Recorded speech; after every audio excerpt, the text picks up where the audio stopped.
it's a lot bigger than just courses. I don't consider myself a course creator or anything. I consider myself an entrepreneur. I solve problems and I'm constantly figuring out how can I provide better value, solve problems faster, quicker, more profound results. And the way that you deliver that information is through the course, because I can then service 5,000 people and have to say it once really good, rather than me and you consulting. I'll just be repeating myself 5,000 times.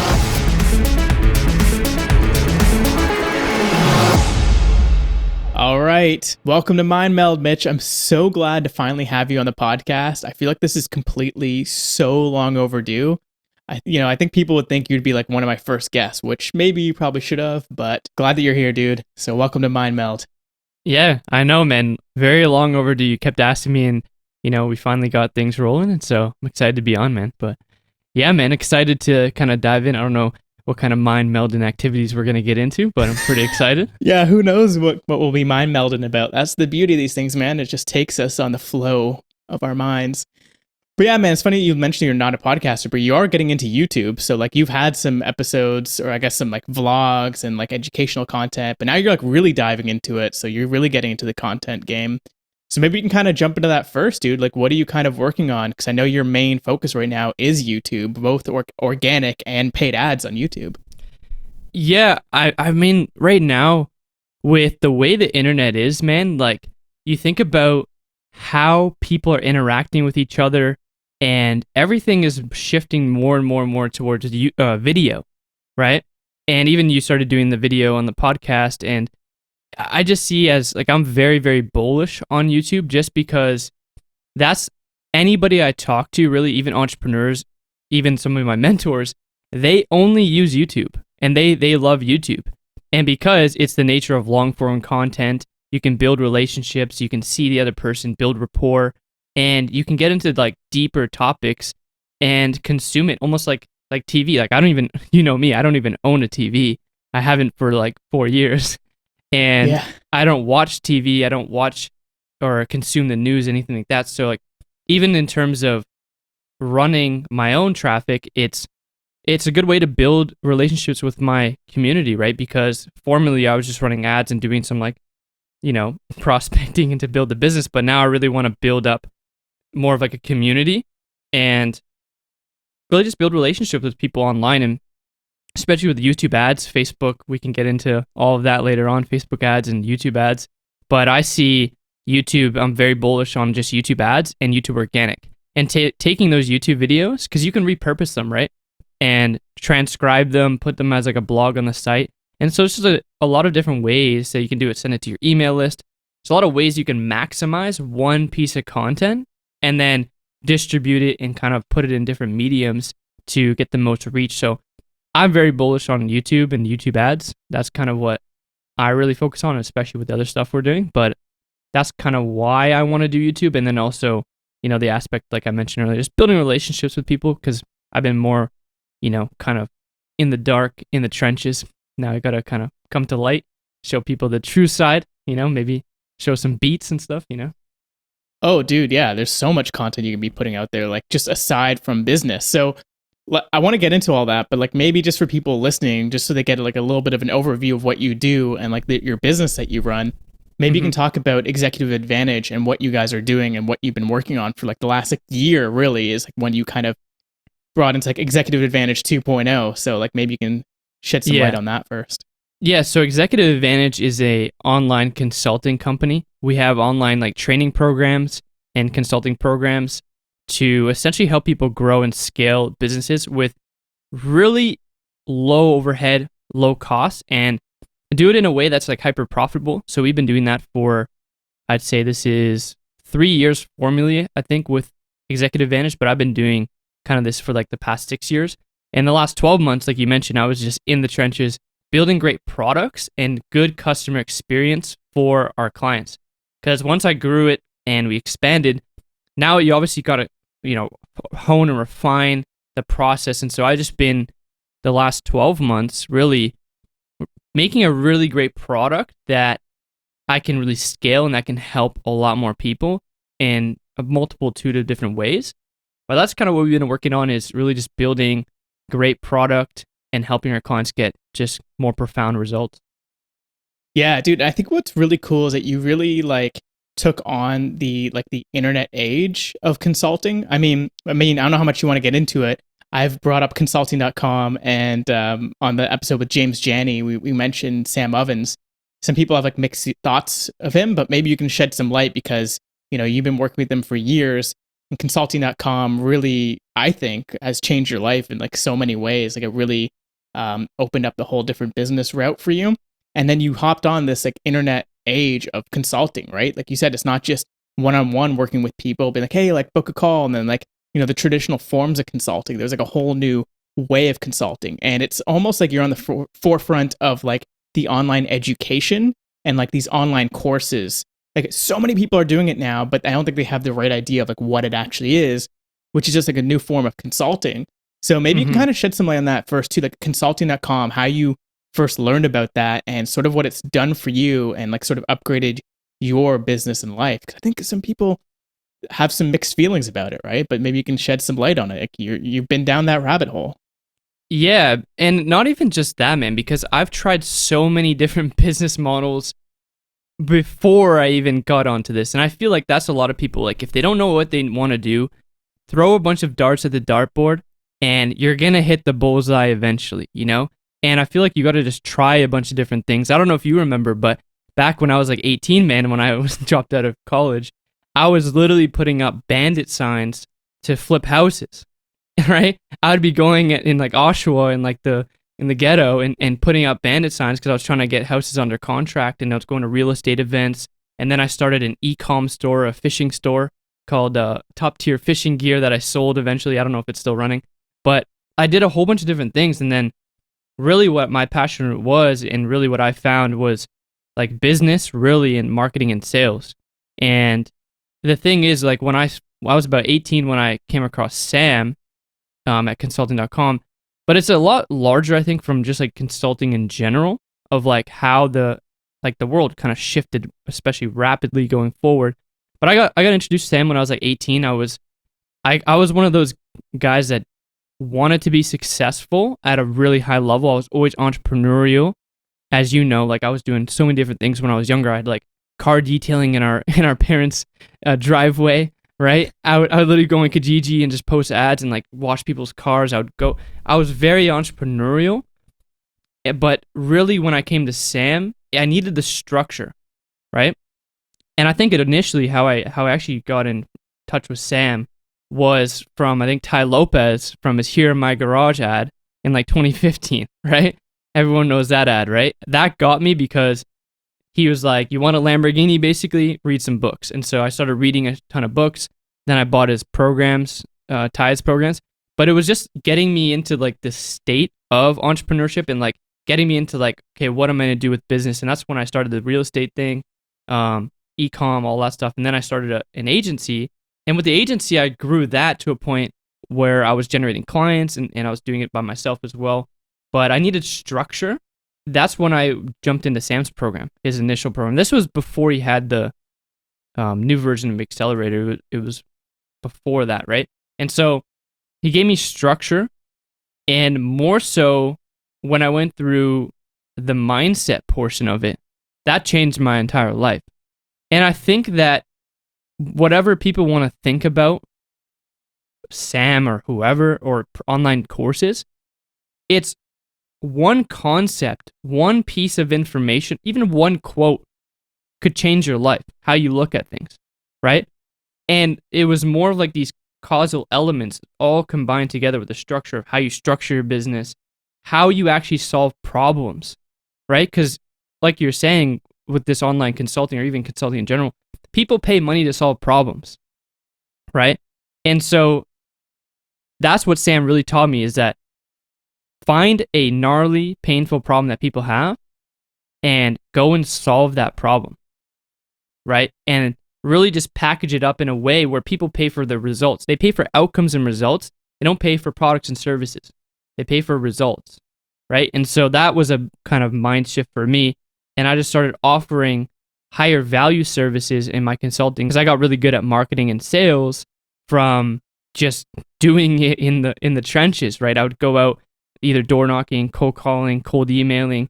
Then I got into LinkedIn, started learning that process. And I started helping businesses and financial advisors grow using that method. And I was from finding their problem, which Sam really helped me. And then I started to really scale the consulting business by just focusing on that one painful problem and how can I get really good at that until, but I think from Sam, like working with Sam, and I'm still in his mastermind from 6 years later, it's just a level of thinking. It's a lot bigger than just courses. I don't consider myself a course creator or anything. I consider myself an entrepreneur, right? I solve problems and I'm constantly figuring out how can I provide better value, higher value, solve problems faster, quicker, more profound results. And the way that you deliver that information is through the course, because I can then service 5,000 people and have to say it once really good, rather than me and you consulting. I'd just be repeating myself 5,000 times. But then having an element of actual consulting where you can hop on like an actual live call with me and my team where we can like chat. I think that element of a course in conjunction with getting that direct feedback from a mentor or from a consultant, sort of say, or an advisor, you can really have that connection that takes the things from the course and gives you it actionable, customized to you. So I think the way of consulting is the way people think about it, shifting their mind and like just helping people deliver a transformation and just get really good at delivering that transformation. And then that's really all I do now, is just deliver transformations for people. Man, there's so many things to get into from that, because I think, first of all, the transformation thing is fucking wild, because that's exactly what it is, right? People are at point A, they want to get to a point B, and you're that bridge, right? You're just giving them that transformation, which I think is really, really cool. And that's exactly what consulting is. But like I said, you brought it into like this new world of like, instead of repeating yourself 5,000 times, like getting on the call or doing video calls nowadays, it's like you create a system once, here's the transformation, go through it as a proven system, and it'll work for you. So I guess my question too, obviously I know we talk about this stuff quite a bit, but for anyone listening, who are the people that you service, that you kind of help, and what is that transformation that you're actually providing them? Yeah, for sure. And one of the things I want to say on that is a lot of courses, they don't give you that structure. Like you're saying, they don't have like a point A, point B. It's just, here's a bunch of information, or I'm going to sell you on this dream, and then here's a bunch of shit I just regurgitated, and hopefully you can piece something together and get results. But exactly like that, man, once you have, I think it comes from experience and just doing it yourself, because all the stuff that I teach in my program, we use for our own business. So it's like, once you have that system, someone can plug into it, and it's just like a predictable set of action steps to get a predictable result, right? And so who we service, to answer your question, is service-based businesses. So mainly like coaches, consultants, freelancers, agencies. We also help a lot of like IT consultants, staffing companies, financial advisors, insurance agents. So really anyone that has a higher ticket service company that needs to get on the phone with prospects, we help them essentially scale their business to about $100,000 a month. That's the transformation. So if they're usually existing businesses, we don't really work with like completely newbies. And so they're roughly doing around like 5-10K a month, and they just need a system. One, I think a lot of them need to simplify their business, and we can get into more details.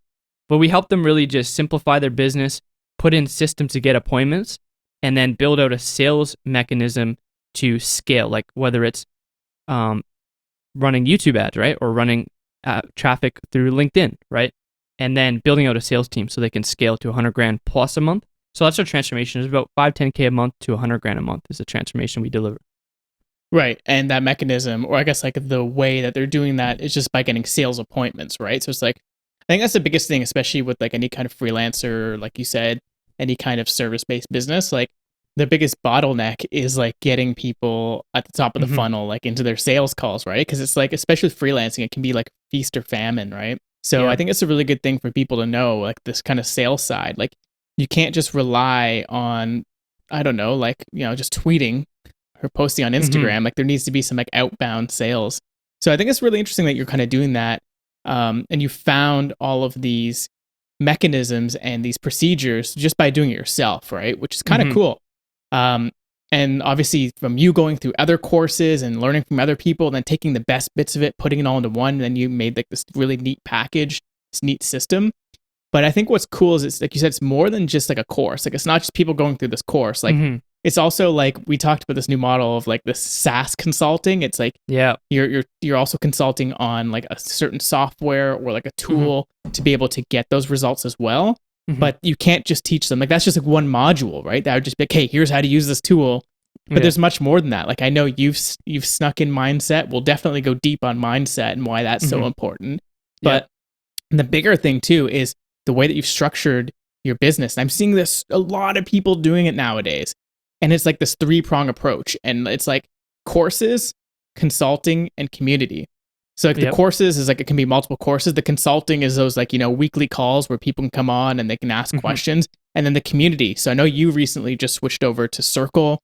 That's been a big one. A lot of people have been using for the communities. So it's like these 3-prong things to give them like a holistic system and like a base. Like I love how you brought that up. It's like a foundation for them, and you're giving them like, here's a system, like literally just follow this, ask questions, you can improve upon it, you can innovate on it, but like here's what works, and just go and do that. And would you say like for you was consulting.com, what I guess Consulting Accelerator, was that one of the big things that kind of inspired you to do it this way? Because they kind of started doing that pretty early on, right? Like 2017. So I know it's catching fire now, but like I think you guys were one of the earlier people to move on to that. Yeah, because just having a course with no human interaction, like you've probably been in some programs or you bought some like maybe some, there's a lot of like those even cheaper courses that you can buy that they don't have these elements, right?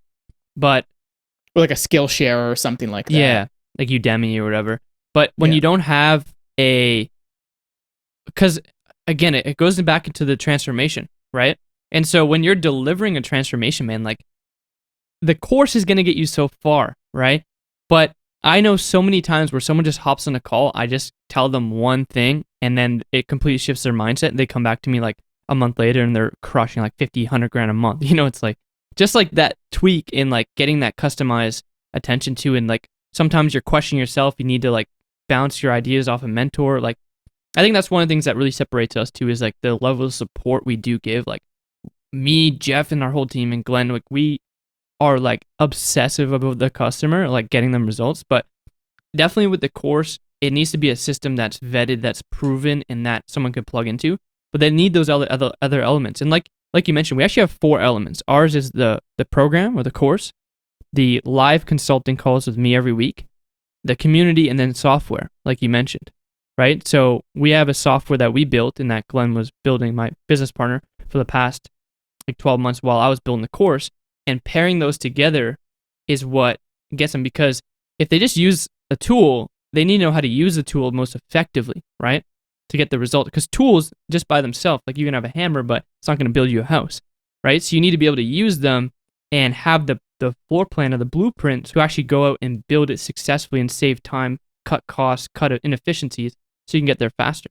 Man, that's such a good point. And like I don't see a lot of people doing it that way. I see the other way around, right? I think Webflow is actually the best example of this, where they built the tool first, and then they created amazing courses and full-on programs on how to use it, right? They have like intro to web design, they have like intro to HTML and CSS, and then learn how to use Webflow.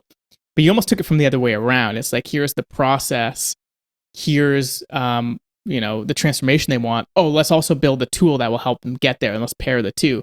So it's kind of like a nice like sandwich that you've like squished together there really nicely. Like I've had these guys on before. They're the PB&J. They have an agency called PB&J, and that's kind of what they talk about. It's like, it's just like the PB. They called it PB&J because it's like the very essence of like combination. Like if you think about combination foods, like PB&J is like the perfect thing. Like the peanut butter and jelly sandwich is perfect. Yeah, it's pretty cool, man. I think it's a really good business model. I want to know though. I want to figure out first, how did you actually figure out that you wanted to help consultants specifically? What was it about that specific group that you want to help? My goal was to just, because at the time when I was about like from about 18 to 21, I was, till about 22 actually, I was trading currencies and commodities, right?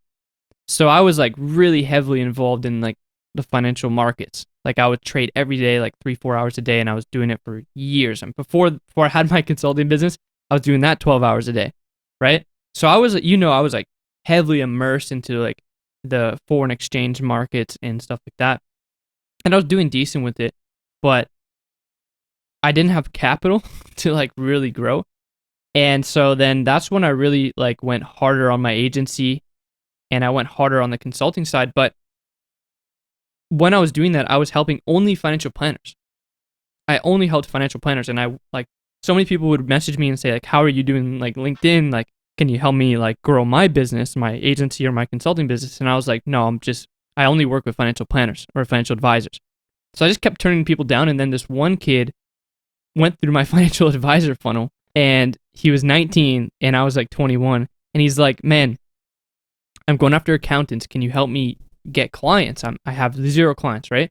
And I was like, "You know what, man, I'll help you." So I took that strategy session, which I thought I was going to close a client one. I just said, "You know what, man, let's just map it out." So I pulled up a Google Doc and I just gave him step by step. Here's how to do it. And then I think I gave him maybe like a Loom video or something like that after. And I didn't talk to him. 3 weeks later, he comes back to me. He's making $7,000 a month, right? And so I'm like, okay, well, this 19-year-old kid, and now he's at $60,000 a month. Last time I talked to him, and he'll be at $100,000 pretty soon. But from that, then I was like, oh wow, like maybe I can help other people, and it was really enjoyable because he took massive action, and just got results. So I'm like, okay, these are the people I want to work with. And then I did a webinar, and I just posted on my Facebook here. I'm doing a webinar. I'm keeping it to like really tight knit group, and it's not a typical webinar. Like I showed people exactly what I was doing, and I gave them a cheat sheet. I gave them additional resources. Like I just said, here's how to do it, basically. And nobody does that, right? Because I wasn't profiting off that, right? I had a business that was doing $60,000 a month helping financial advisors. So I was like, I don't really care. I want to show you guys how to do it. And I just basically like there's 10, 15 people on there, and one of them was Glenn, my business partner now, right? And I remember him at the end of the webinar being like, "Man, like, why are you showing us this? Like, why are you doing this?" Right? And I was like, man, I just believe in the law of reciprocity, that if I give so much value, it's going to come back to me in ways that I don't even know possible right now, that I can't fathom. Like, it may not be in direct money from you or whoever, but I know my business is going to grow, or I'm going to get some sort of return in the future by doing these good deeds and just like doing massive value just out of the goodness of my heart. So I was like, I don't really care. I want to see you guys succeed. And then 3 weeks later, he came back to me and he signed some clients up and then was like, "Yo, look what I did with your system." And I got on a Zoom call with him, and he systematized the shit out of it, and then was like, "Let me show you how I did this." And so we got on a call, and then we built the relationship, and then my process got better because I showed him. And now he's my business partner, and we're, so it's crazy how things happen. But that's how I got into helping consultants. Just long story short, was just giving value out of what I was doing. And then, next thing you know, like these big things happen. And then I have testimonials with that first couple group, and that helped me launch my first program, and it was really successful. So it's just by giving value with no benefit or no thought of return, I was just giving massive value. And I think that's so missed these days, where you get on webinars and there's a fucking countdown, like $2,000, buy now, like, Yeah. So it's like, you don't get on webinars, you don't like get on, and people aren't really showing you like how. Obviously, you got to pay for like some information, but I'm just a proponent of giving so much value that they'll do business with you in the future, or something good will happen to you in the future. Yeah, and I mean, like, just aside from business, like, that's how you met Glenn, and then he's like, "Hey, if you just show me this," someone you would have had no idea that he would have gone and done that. He's like, "Hey, here's the steps. I'm gonna automate it all." I think he's using like Zapier and Airtable. Bro, now he's using all. I got on a call stuff with him, right? It was like 2 hours, and he showed me the Zaps, and he was really fucking coding in Zapier, and I was like, I didn't even know you could code in Zapier. Like, I don't even know what he was doing, right? And he was basically getting like the messages from LinkedIn to fire into my CRM and then automating that like through a drip campaign email. I was like, what are you doing, man? Like, how did you do this? And then he even found a better platform than I was using, because I was using some like server based shitty platform, and then he found a web based web app, and then we started using that one. We used that for a while and before we built our own, and he showed me that, and then used the whole process and just made everything so much more efficient. So yeah, it's crazy. Dude, that's wild. I definitely want to get into some no code stuff because I know you've been diving into that too. And like you're a believer and you see the vision of no code for entrepreneurs. So I definitely want to get into that. But I just want to like hammer home like the point of like putting stuff out there. Like it wasn't even just, oh, someone will buy into like a program or something. It was like, hey, you got something even more valuable out of that. You got Glenn as a business partner. And it's like this whole idea. I've had a guy on this podcast called Sam Marfleet. He calls it putting up the bat signal. I call it putting nodes out in the network, right? So like this podcast is a great example of that. You know, we're just putting stuff out, value of just, you know, our experience and our philosophy, strategies, and tools for completely free, man. Like who knows what will happen, right? But it's putting up that bat signal. People see your bat signal, they go to you, and then they'll, like, again, the law of reciprocity, they'll either want to return something, like, man, like you gave me this thing, I ran with it, I got to show you, like, I got to show you what I did with it. And you're like, holy crap. Have you had any of that lately with any of your like recent clients? Have you been like surprised by anything that they've come to you with, like either new resources or maybe just their experience? Some of my clients, they'll show me what they've got, and I'll be like, okay, well, how are you doing that? Like, can I model off that, right? So like a lot of the stuff is like, I can do two in particular ones are this Ramsey and Bilal, solid guys. They just optimized my system. They went and just ran with it. It's interesting how when you start to teach someone, but that's the thing, like you were saying earlier, is when you come into something, you just gotta do the process exactly how your mentor or your advisor or consultant's telling you. Then you can optimize and you can, like, you know, create it yourself. But I'm constantly learning from even my own clients, but even the stuff we're doing, even taking things even a step further, like you're saying, using these other tools that, like the no-code tools that, like, we're now starting to see so much power in. And my partner now, like, imagine having that skill set that he built up of Zapier. You can literally build anything if you know how to, you know, databases and you know Zapier, you can literally build anything these days. So it's pretty wild. And so I see the massive opportunities there as well. Yeah, dude. What do you kind of see opportunity-wise for no-code? I mean, you guys are leveraging a few, if you want to mention some of the tools that you're using, but maybe just more in general. Because remember, we talk about like sort of unifying systems, you know, all these interchangeable systems now with Zapier and Tegromat and other automation platforms, but unifying them. So what have you seen being like the biggest opportunity in some of the tools that you guys been using? Yeah, well, I mean, I don't want to give away too much of like my vision, but I will tell you kind of what we're thinking of in terms of it, because businesses, they don't have good systems in place. Even some pretty large businesses, like we work with one company does like 21 million a year. Some of them do 8 million a month, because some of them are even sales agencies, right? And so they sell on behalf of clients.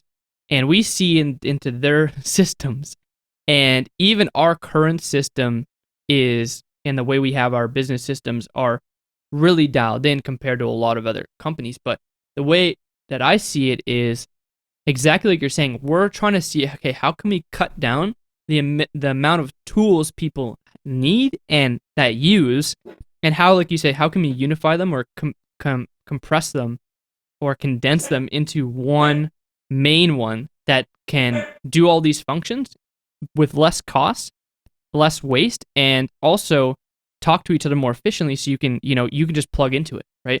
So that's kind of what we're thinking of, like these no-code tools, is like you can like essentially create one place that all the data and everything is going into, and then how you display that data and how you use it to make decisions or use it to influence and get better results is kind of what we're thinking. So instead of having like spreadsheets and all this stuff, it's like, how can you use one core platform, especially for like running your business, whether it's through payments, like we have to pay commissions and payroll, and we have to, we have to use for prospects and sales reporting and tracking and advertising. Like, how can we compress these things into like one unifying, like you said, platform that's easily displaying the data and being able to like really simplify things down, and especially on our end, selling a solution like that to clients where they can literally just plug in through a few connections and bam, they have a, like you mentioned, a little business in a box, or like a little McDonald's system, franchise. Well, turnkey, franchise. No, yeah, turnkey, right? And that's what it is. I think like with everything, especially in technology, there's always like, there's times of bundling and unbundling, right? Where things start getting bundled up. We saw that with like Microsoft Office, even now Google Workplace, I think they call it now, and everything being unbundled. And then Zapier being the glue to like bundle it back up again.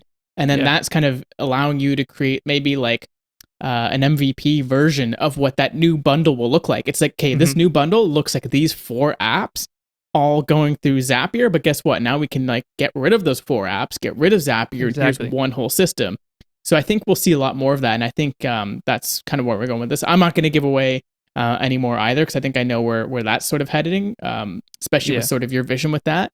But it really comes down to the sales and marketing. I kind of want to get into that, right? Because it's unifying all the sales and marketing tools.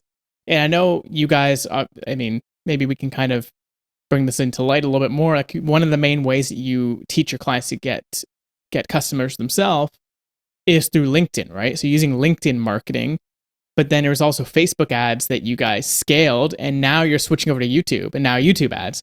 So maybe we can get into that. Maybe we can talk about sort of your journey with advertising, because I know a lot of your skill set and what you love to do is in the marketing and ad side, and maybe you can kind of shed some light on your journey and growth through this kind of world right now of online marketing.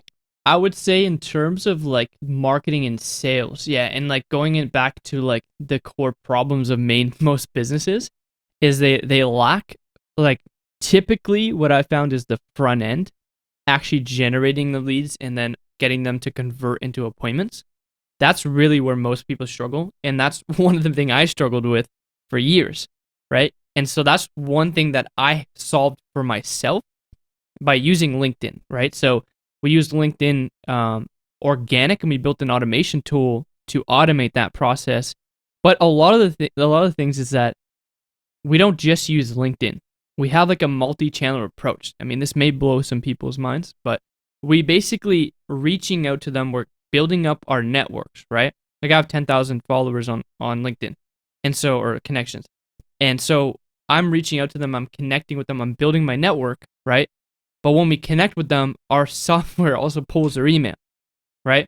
So we're messaging them through LinkedIn, and we're building relationships with them. Very personalized, like, because a lot of this stuff is like spam, but if you can do it right and you have a good message and it's getting them to spark actual conversations, that's how we're like basically getting in front of them, creating conversations, then converting them into appointments, right? So that's one of the main things I solved, right? Which was generating appointments literally with no money on ads, right? That was because I didn't have money on ads, right? So I couldn't even spend any money on paid advertising. So I solved that problem, right? And then it's about not just on LinkedIn, because what we do is we also take their email and then we put them through an email campaign. So that generates additional appointments, right? But then we also take their emails and we upload them into different platforms like Facebook and YouTube and Google Display Network, and we retarget them into a mechanism, what I call a pre-selling mechanism, which is essentially a video sales letter funnel to get them to apply to work with us. So now you're taking outbound and inbound and you're kind of merging them. And one of the things is too is when you just retarget, it's so much cheaper because you have the data than if you're going to pay Facebook for the data, right? So you can get cost for like a third of the cost of traditional like cold traffic advertising, because it's almost like you're uploading your email list as a retargeting list, right? And you can create lookalikes, similar audiences. You could do so much with it, which that's the core system of what I built. But then we go into venturing into other areas of like doing like straight cold traffic to the funnel. And then how do you convert cold traffic into sales, into appointments, and then close them on the phone? So those are the two main systems that we use, is LinkedIn outbound with the multi-channel approach, and then we use inbound through YouTube. Did do a lot of Facebook, but Facebook banned one of our ad account or our business manager.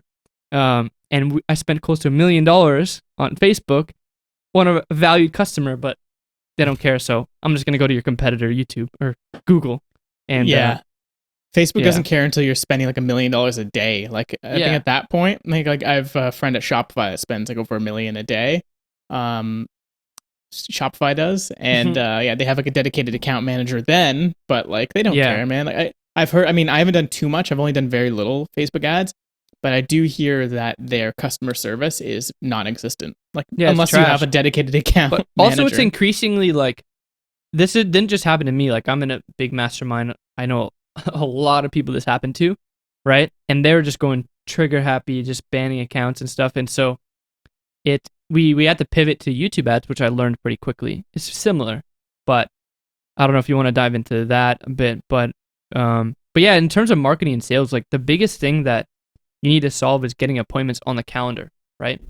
If you can do that, if you can light up the calendar, then there's no way you won't succeed. But that's where a lot of people need help with, is like they just need volume, and they need to focus on the right, types of clients that they actually are attracting, right? So that's through the messaging and copywriting, which I'm obsessed with, like marketing, like just copywriting as well.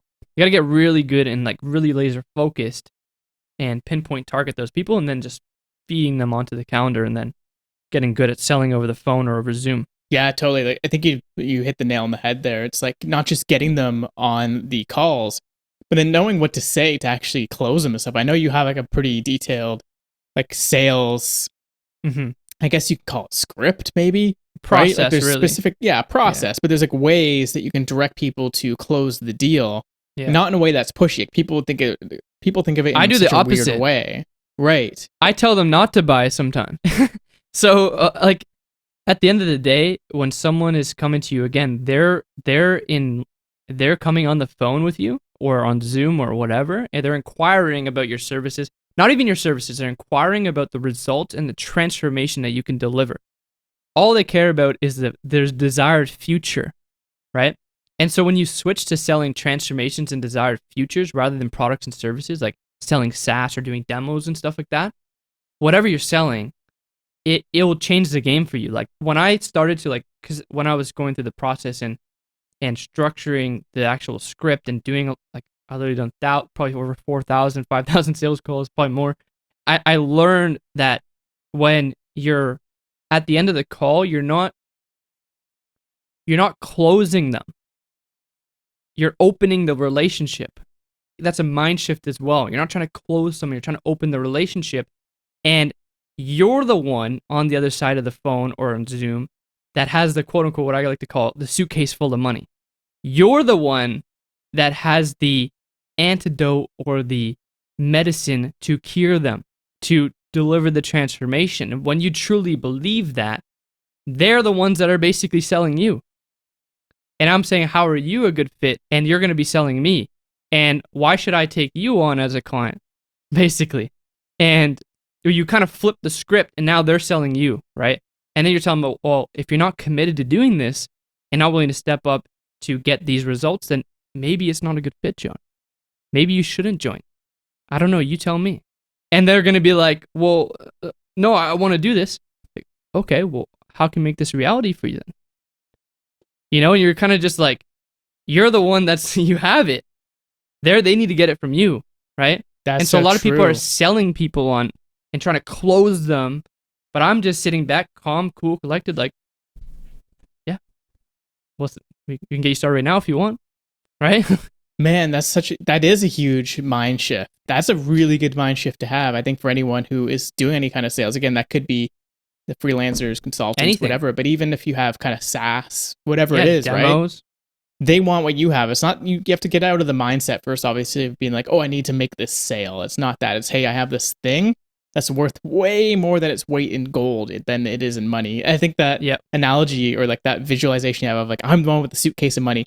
Yeah. They're the ones that are going to make more money with that system or whatever it is that you're doing. Or solve anything. It could be fitness. It could be weight loss. It could be anything, right? It's like they're the ones that have the problem, right? And I think it also comes to like the frame that you have is when you have a lot of opportunities on your calendar. Like when you have like Right. 3 calls a week or 4 calls a week, you're like literally you're in a vice grip trying to close this person because like, oh, I don't know if the next like I have like when you have 8 back-to-back calls a day, you really one of them or two of them are gonna buy. you know? So I'm not Right. worried when I'm on the phone. I'm like so cool, calm, and collected. I think that helps a lot if you're a salesperson, if you're a business owner doing sales, like having a lot of opportunities on the actual phone with people, it will lower your need. You're not the needy, troubled one, right? They're the Mm-hmm. needy, troubled one that needs your help, right? And so because then you're kind of like chasing after them, trying to get them to give you money, right? Because you need money. But when you come from that abundant state, you have a lot of opportunities, and you just come from the frame that I can truly, genuinely help you, and I know my product and service is the best product and service that are going to help you get this result. Because you're selling, like I said, that desired future, that transformation. And again, even with whatever you're selling, like it could be software, you don't just go into these features and benefits and all that stuff. Focus a lot on just like defining their two states, right? Where are they currently at? Where do they want to go? And what's stopping them from getting there? Once you know those things, and what else have you tried, right? Why didn't it work? Why do you need to do this now, right? And okay, well, what did you want my help with? And you just kind of ask these questions. They're like, oh, it's more of like a consultative kind of approach. And then based on what they say, you're prescribing. So I don't like describing the product and service, you're prescribing it like a doctor. That shift, and then coming from the frame of I'm the person with the suitcase full of money and you need it more than I need you, essentially, because you have so many opportunities, your demeanor on the call is just going to flip, and you're going to actually close more deals from not being attached to the outcome. That's key, right? Not being attached to the outcome, because you don't know. Like you can't Critical. like force people to do anything, right? Yeah. And I think it's a really good point. It's like I think I've talked about this on the podcast before too. It's like you said, with the prescription mindset, like the doctor mindset, Mm-hmm. they're coming in with like a broken arm or something, and you're first trying to see if you can even like help You're them. Like, pushing on hey, it on like, the bone that's sticking out. Does that hurt? Right? And yeah, then if it it hurts, does. like, okay, well, this is how we're going to fix it, Exactly. And I think that's key. And it's almost like, it comes back to like anything in life with like Mm-hmm. dating. If you're Yeah. like, if you're like the needy one, be like, oh, like, Yeah. Texting them going back. after all the girls. Yeah, Yeah. texting back immediately. Yeah. Whereas, girls like the bad boys, like, oh, Yeah. like, as soon as you stop caring about them, you R-bomb don't them. care about, yeah, exactly. Or as soon as like you're focusing on yourself almost in Yeah. that relationship, that's when you have people come to you. So like, how do you think about that too when you're on like the sales calls in that sort of mindset? You're thinking about yourself, being able to help them, right? It's like the opposite. It's like people think about it from the selfish sense, right? Of like Yeah. myself, I need to make the sale, but really it's like thinking about how I can help them. So I guess it comes down to empathy, right? Like you're kind of really thinking about sales them is all and about that, man. And like empathizing, and even like I was on a call with a guy today, and when you genuinely care, like genuinely care about their well-being, and like you said, you shift it off yourself, like who cares? Like you're if you do the process right, people will just give you money because they like you, they trust you, they can sense that you care. You'll automatically close deals, man. Like I genuinely care, and like because I just know how much I put into my business and how much value I create, but also the time and energy I put into it. I can sense and I can empathize with the other person on the phone that's literally grinding, trying to provide for their family and their kids, right? And this just not working for them. So I can empathize, and then I can actually go a step further because I don't even have kids. So I'm kind of imagining how can I put myself in their shoes and how they would feel right now not having this, and then I know I have the solution to their problem, not solving their problem, but positioning myself as the vehicle to help them get there. That is key, like so key, man. Taking yourself out of the equation and shifting from I to you, Right. Or even like we, right? Yeah, Because like us. now you Yeah. built a community. Yeah, us, because you built like a community of all these people. And I guess it gets to a Yeah. point, like, how do you think about, like you're saying, like, you have this thing that could solve their problem, but you're not going to give it to them for free. Like, I mean, it's kind of weird. It's a weird situation because you're like, hey, like I have this thing, like, yeah, it can definitely solve your problem. And like, oh, I can't afford it, or like, oh, I don't know. But there's a reason why, obviously people should be paying for this stuff in the first place because, it gets them to put skin in the game as the main thing, and they're actually going to succeed. Were there other things you've noticed that leads to their actual outcome other than the skin in the game? Obviously, having to pay for this thing rather than, because if you just give it to them for free, they probably wouldn't even finish the program. They would just like leave halfway through. They wouldn't do anything. Were there other things that you've known had pushed them over the edge to give them that outcome to make sure that they succeed? Yeah, they just need they need a strong why.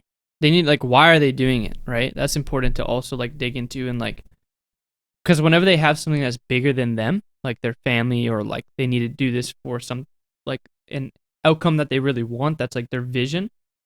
I find that also helps. But then in terms of actually getting results, yeah, sheer hunger, and then also having a why, hunger, and accountability is key.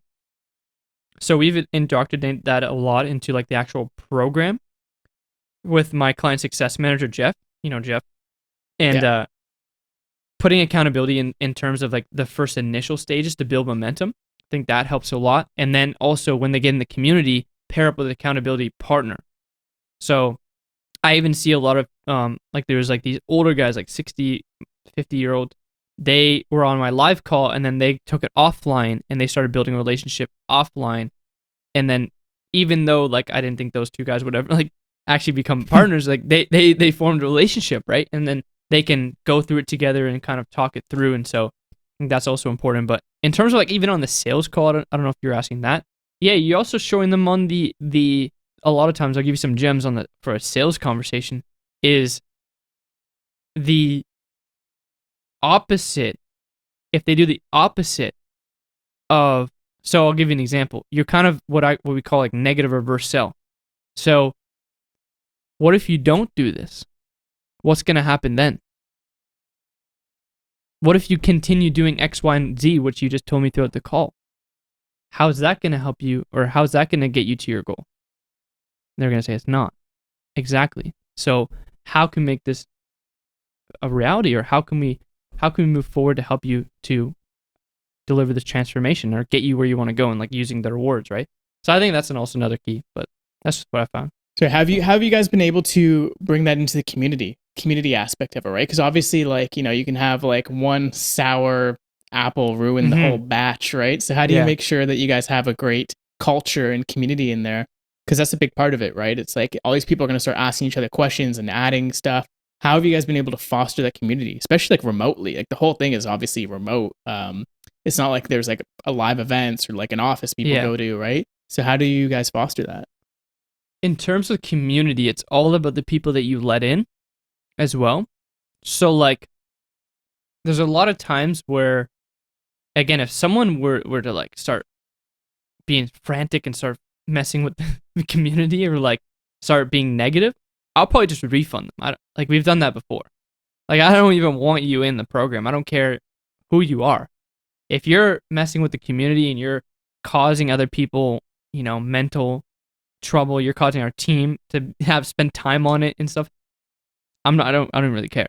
But sometimes those work out where you kind of talk to them on the live calls and kind of work it out. But hadn't really had a big issue with that. But in terms of fostering the community, one, guarding the gates, making sure you're actually selling the right people into it, right?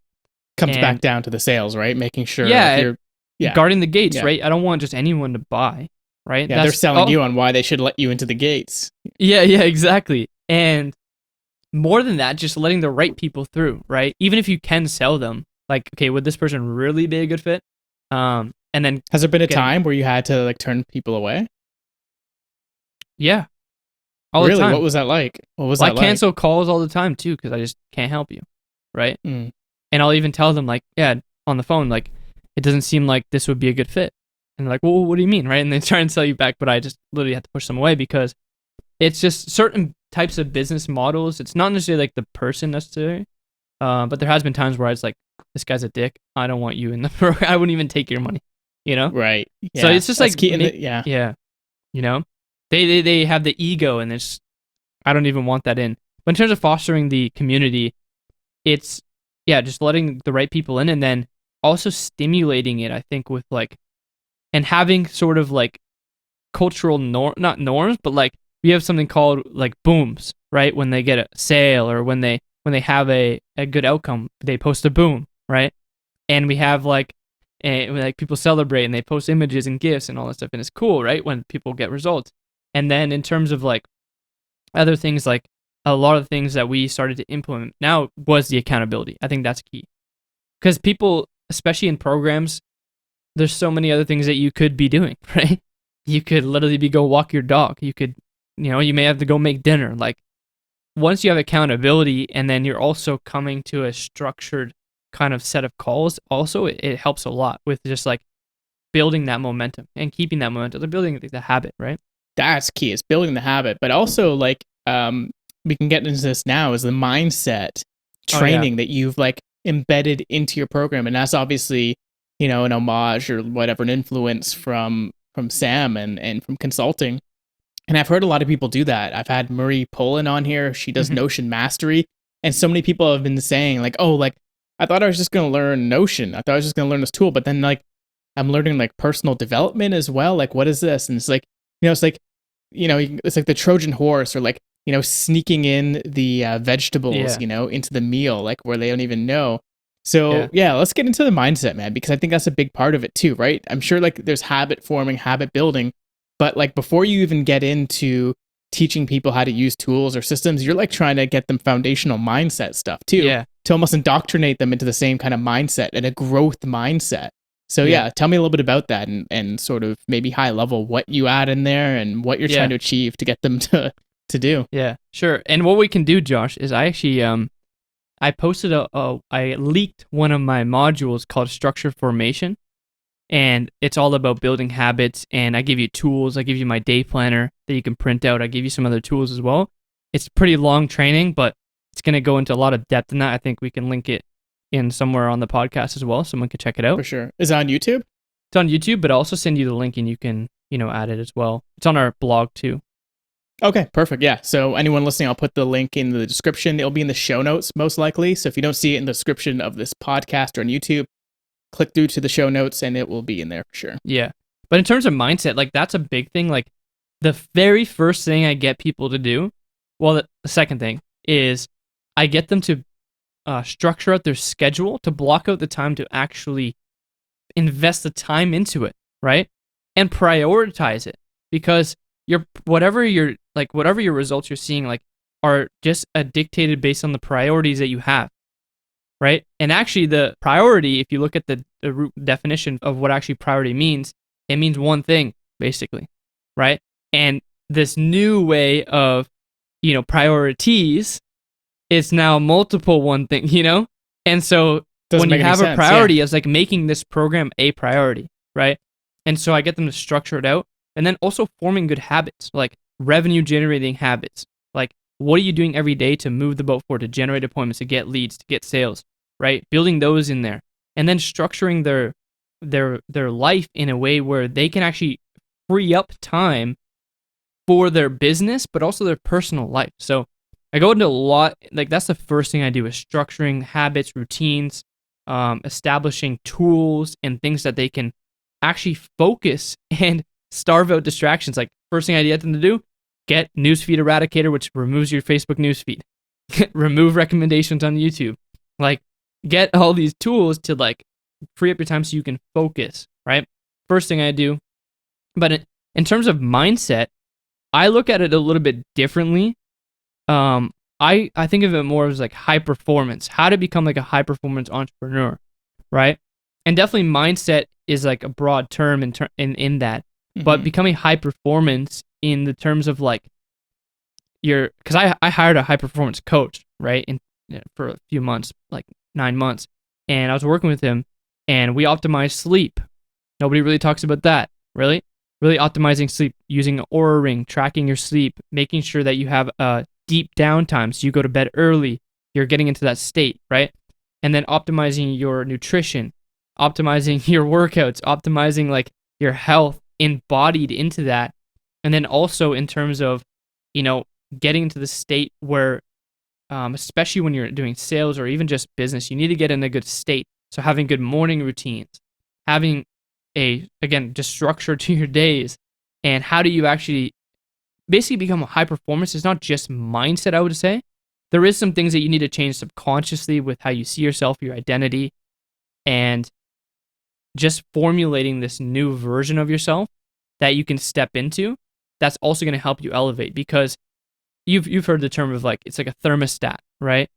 And you go up to a certain level and then it goes right back down, and you kind of oscillate between these two extremes, right? And so when you're going up to the peak, there's something that's built into your cybernetic mechanism that's going to oscillate it back down to your low point, and then when it gets there, you're going to kick back in gear and you're going to start to go rise above your high point. And so right, yeah, that's like the thermometer. So it's like, yeah, what I've heard is like you want to be a thermostat, not a thermometer, right? Thermometer does exactly what you're saying. Like it just reacts to the no, but even a thermostat, right? Like I see it on my the wall. thermostat you set. The whole point is like you set your thermostat. Yeah. So like think of like the Nest. Like, oh, I'm gonna go to like 70 degrees. Set it yourself instead of being a thermometer. It's like, oh, it's getting hot in here. Like, oh, let's rise. Let's go back down, right? Yeah. But one of the things too is like when you're going up to that level, that's what I'm saying with like a new identity is like your high point may be 72 and your low might be like 67, right? But how can you get to like 90, right? Right. Again, you need to set it, and you need to step into this like new version of yourself, and then being able to oscillate at a higher level and operate at 90s and consistently over a period of time. And winners, the ones that actually like, you can coin that term, winners, or like high performance individuals, so if you like athletes, they just sustain that level of performance through anything. They're just like ruthlessly consistent, right? And so I talk a lot about that, and then also like one thing that I think that I put in there, maybe it's overkill, but meta learning. I call it the unified field theory, right? Meta learning how to learn, right? So in today's day and age, it's not just about learning, it's learning how to learn and how to like take the information and apply it to a high level, you know? And so especially with reading and consuming course content or whatever, it's how are you actually optimizing that for the highest output from the time you put in. So talk a lot about that too, and it's helped me a lot learning how to learn and emptying my cup so I can fill it back up. Yes. Okay, so there's a couple things I want to get near. There's sort of three things on my mind. I'm going to try to get these in a good order so we can get through them. Which one of those three do I want to go? This is like one of those times where like things branch out, right? And this is what I love about the human mind and through conversation, where things just really start like branching out, because there's like sort of like three prongs here. The one I want to get into first is sort of actually character, stepping into character first, because I know you've done that consciously, and a lot of people don't think about this. Maybe you can even tell the story of the burning of the blanket and those kind of things, and like these. I think it's a great story for people to understand it. Yeah. Because I think that kind of like sums up everything, right? Where yeah. And I was just reading a book today. It's like a brand new book came out from Jen Sincero. She wrote like You're a Badass and Badass at Making Money. She just had a new book out now called Badass Habits, something like that. So I was reading like the Blinkist version, and that was a big part of the book. She's like, you have to be the type of person that does X. Like you have to become that person. Yeah. Which is something that I keep hearing reverberated. Like this is also in Atomic Habits. Like James Clear talks about it. It's like to really have these high performance habits or whatever habit you want, you have to be that person. So maybe you can talk about the burning of the blanket story, and then we can get into that. Yeah. So absolutely, man. Like I had to like, especially when you're like starting out. I don't know if it's just for like starting out, but I think like anytime you want to create massive breakthroughs or changes in your life, you need to change who you are, right? And not like your true like self, like who are you? It's like your self-image more of like what's built up from society, from like, everything from your childhood. Your character in this video game. Your character. Literally. And I literally look at it like, we used to play Grand Theft Auto when we were a kid, and, you can customize the character and, go in the world, whatever. But the same thing is like you can create that character, which I think is very powerful. And I consciously did that. And that was obviously some other help from what I learned from like Sam and some other from books like Psycho-Cybernetics. Tony Robbins also talks about it too. And one of the things that go into the story was when me and you, when we were living back at our childhood home, right? There's and this can relate into everyone's life, but I think there's a lot of like things that people carry with them that when you have that thing, it's attached to an old identity. For example, old trophies. They attach you, the good old days, and you're attached to this old person that you were back in the day, you know? And then there's also like other things in your environment, like old clothes. That's why it's good to sometimes purge it, donate it, and then re-upgrade your environment so you like feel like a different person even, right? Because a lot of your physiology and how you look and all that stuff as well. But one of the things was when we were living at our childhood home, we were about to move, and I was also in a state of like I was changing and I was growing and evolving. But I had these things that, like, I used to have this blanket that Josh was talking about that I used to sleep with. And I never really tell people a lot about it, but whatever. And it was, like, attached to this, like, little kid, right? The kids walk around with it and shit. Like, I had it till I was, like, 17 or whatever, right? So then, like, when I was, like, 18, I fucking went to the backyard and I poured gasoline and I lit it on fire, almost like signaling like a phoenix, and I'm rising from the burnt ashes. You know? Like, literally. I was like a ceremony. I was like, I'm literally becoming a new person, right? And like sometimes you literally have to burn shit to become this new version. I have that in the program too, is like talking about the phoenix, and like every day a phoenix burns itself to the ashes and it's born anew, right? And so I feel like a lot of people, they have certain things in their environment, like old clothes or things that they attach to this old identity that you need to kind of burn literally to the ashes and kind of create something anew. And that's something, and I've experimented with this because before, like long when I was creating the program and talking about this inside of the program and creating that character and building it into yourself and then, you know, creating this new person, I was also producing music, right? And I wanted to produce, like I just liked music and I liked making beats or the thought of making beats. But the same thing, I was like, okay, well, let me apply this to this, right? What makes you, I use this example all the time. What makes you, say you want to become a world-class pianist, or I'll give you an example in my case. Let's say I wanted to become a music producer. What does a music producer do?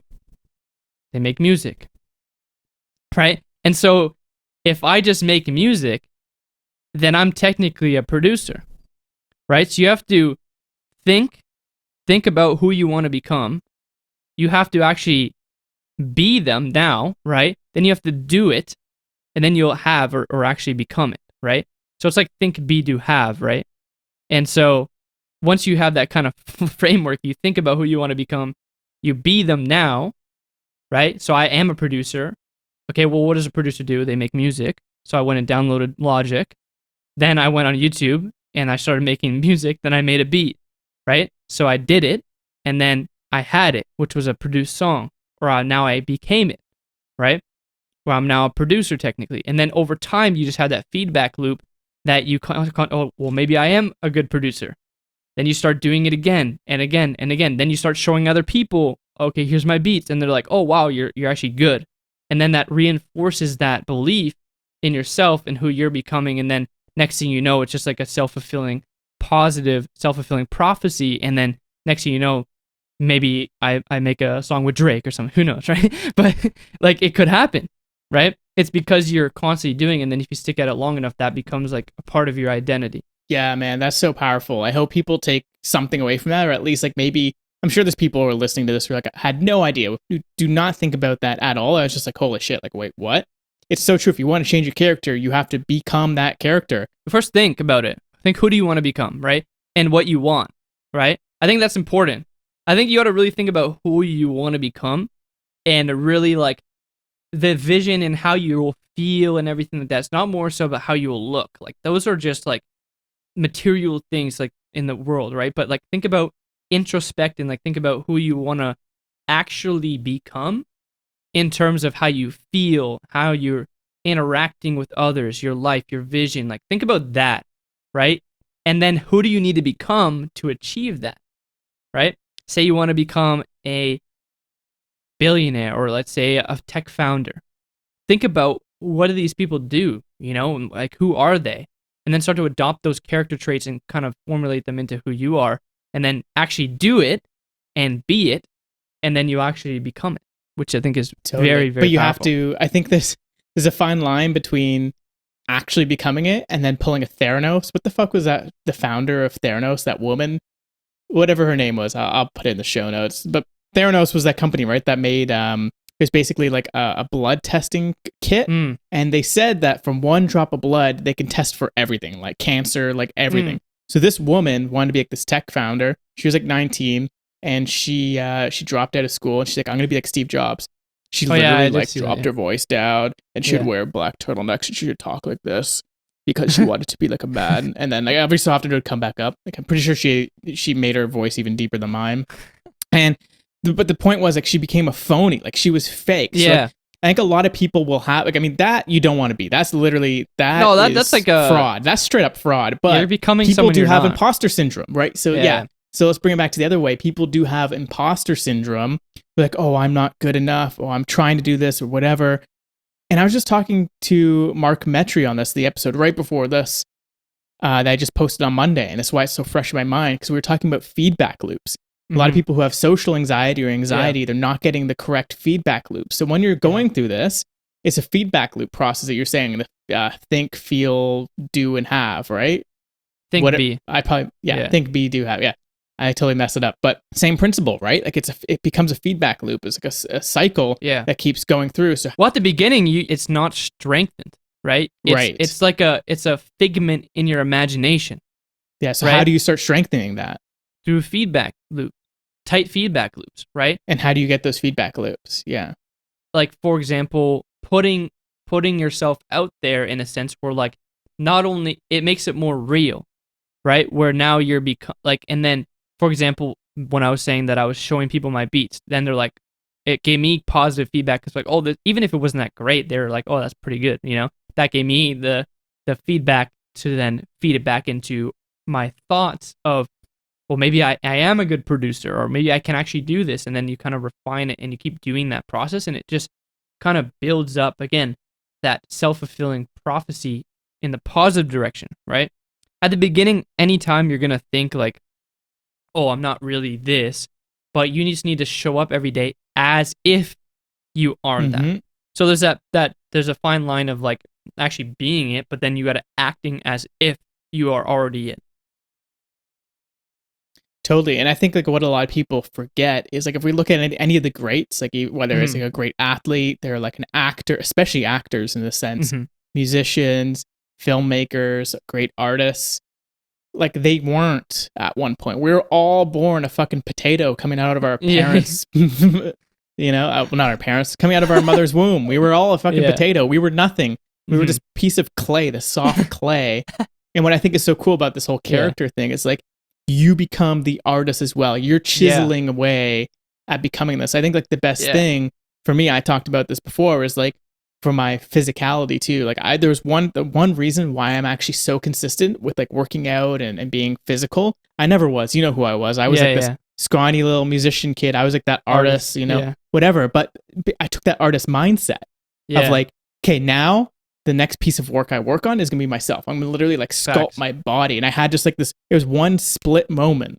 Yeah. Right after that moment, I was like, I became that person. I was like, hey, I know I'm an artist. I can do this too. I've created things on paper, on other mediums, 3D.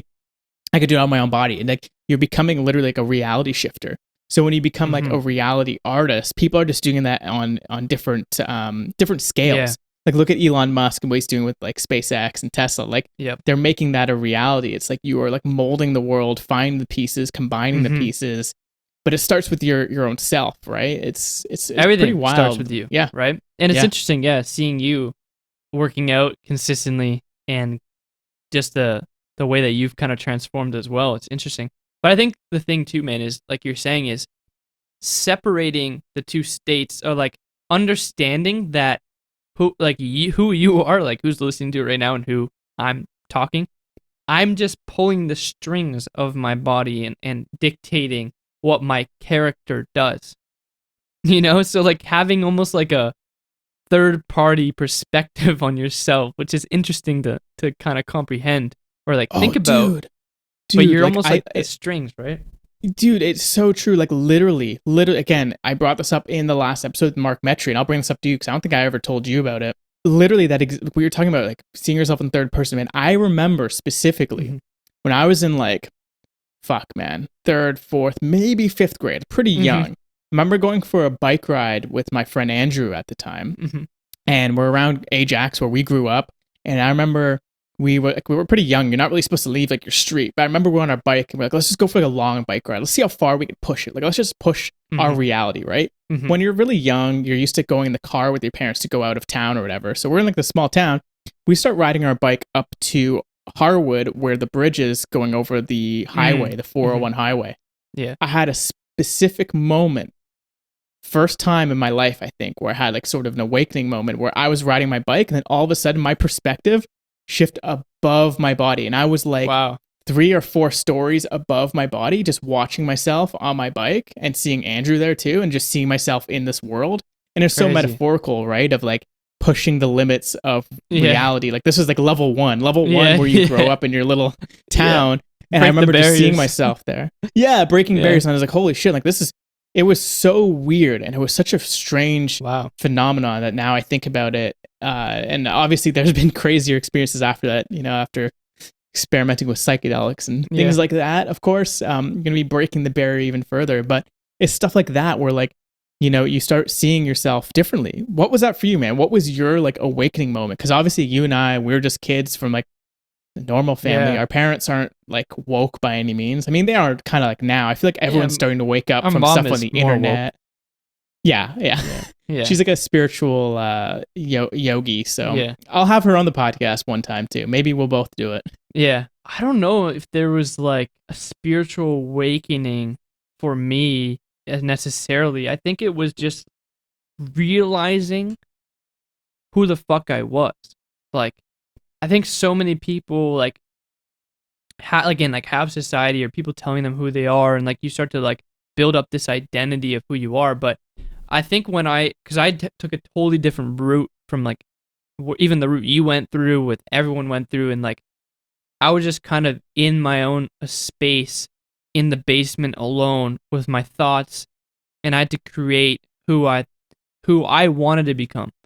You know, from like I needed to basically set a new standard for myself and step into that. And I think it was in the last years when I was playing hockey, I think that really helped me realize that, because it showed me that I was, again, I want to use like oh, you're a winner, but I was like a winner in my mind. Like I'm a fucking winner. Like I'm the top class, and I know that I'm different from everyone else. Yeah, and I kind of wanted to bring that up, right? It was like that was kind of my other part of this, the branching of the mindset. It's like, you just brought it up. It's like because you played rep hockey and you did so much and you were like a winner. Is that what gave you that winning mindset of like, you know, growing up, playing sports competitively?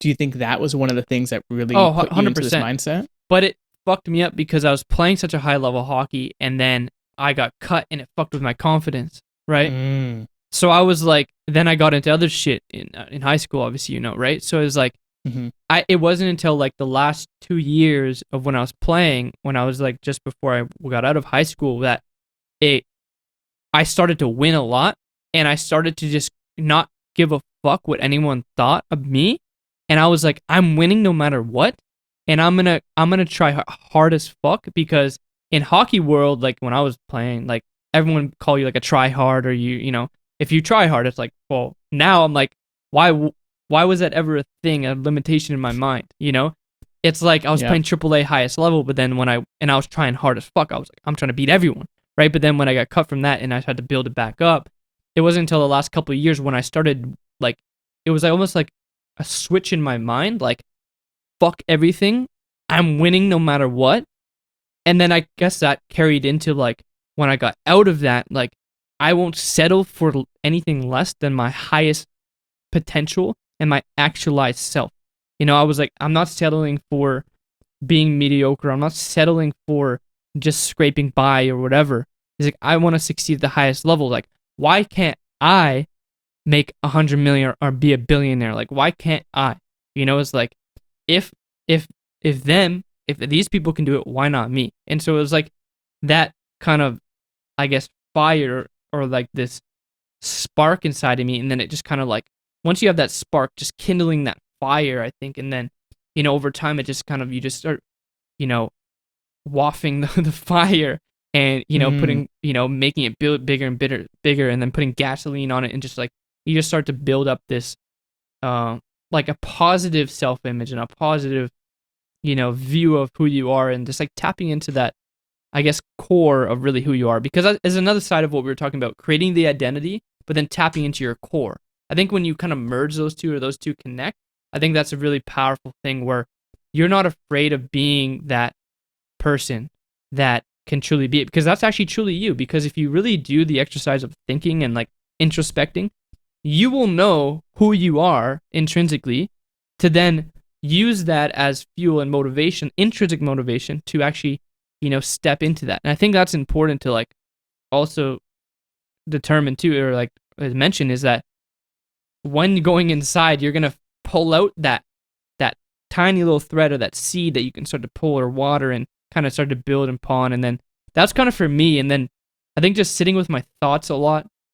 And I think one of the biggest transformations I've ever had, anytime I have massive breakthroughs, is when I ask myself hard, dark question, not dark question, but hard questions.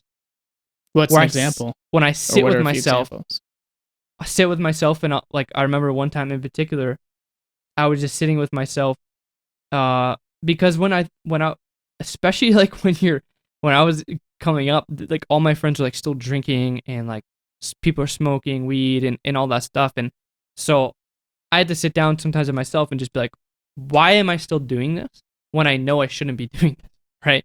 And like sitting with myself, asking like deep questions, or even like recently, it's like really sitting down and asking,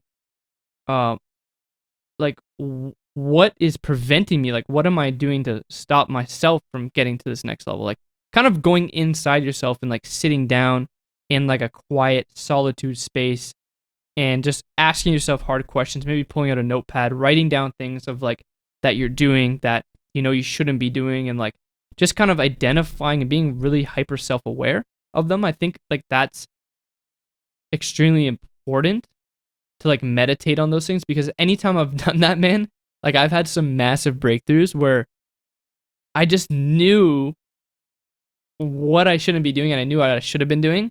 And then also like just creating a system to fix it, right? And then systematically like build the habit back up, so that I don't like make those mistakes of self-sabotaging or building myself back down. Because again, it's like the thermostat, you're kind of oscillating, and if you can be aware of it, then you can constantly keep going up, and like what I call like momentum stacking it, like momentum stacking, where you're kind of increasingly growing up those S curves and stacking the S curves, and that's what creates that exponential growth. But it's through like introspection, I think, really sitting down, because no one's gonna do that for you. No, you're right. I think there's like, dude, there's like only two ways. I'm gonna see if I can get this right. This might take me a while to bring back up, but it was I actually learned this from Vishen from Mind Valley. And there's like two ways. They're Japanese terms. So I'm gonna see if I can remember what they were.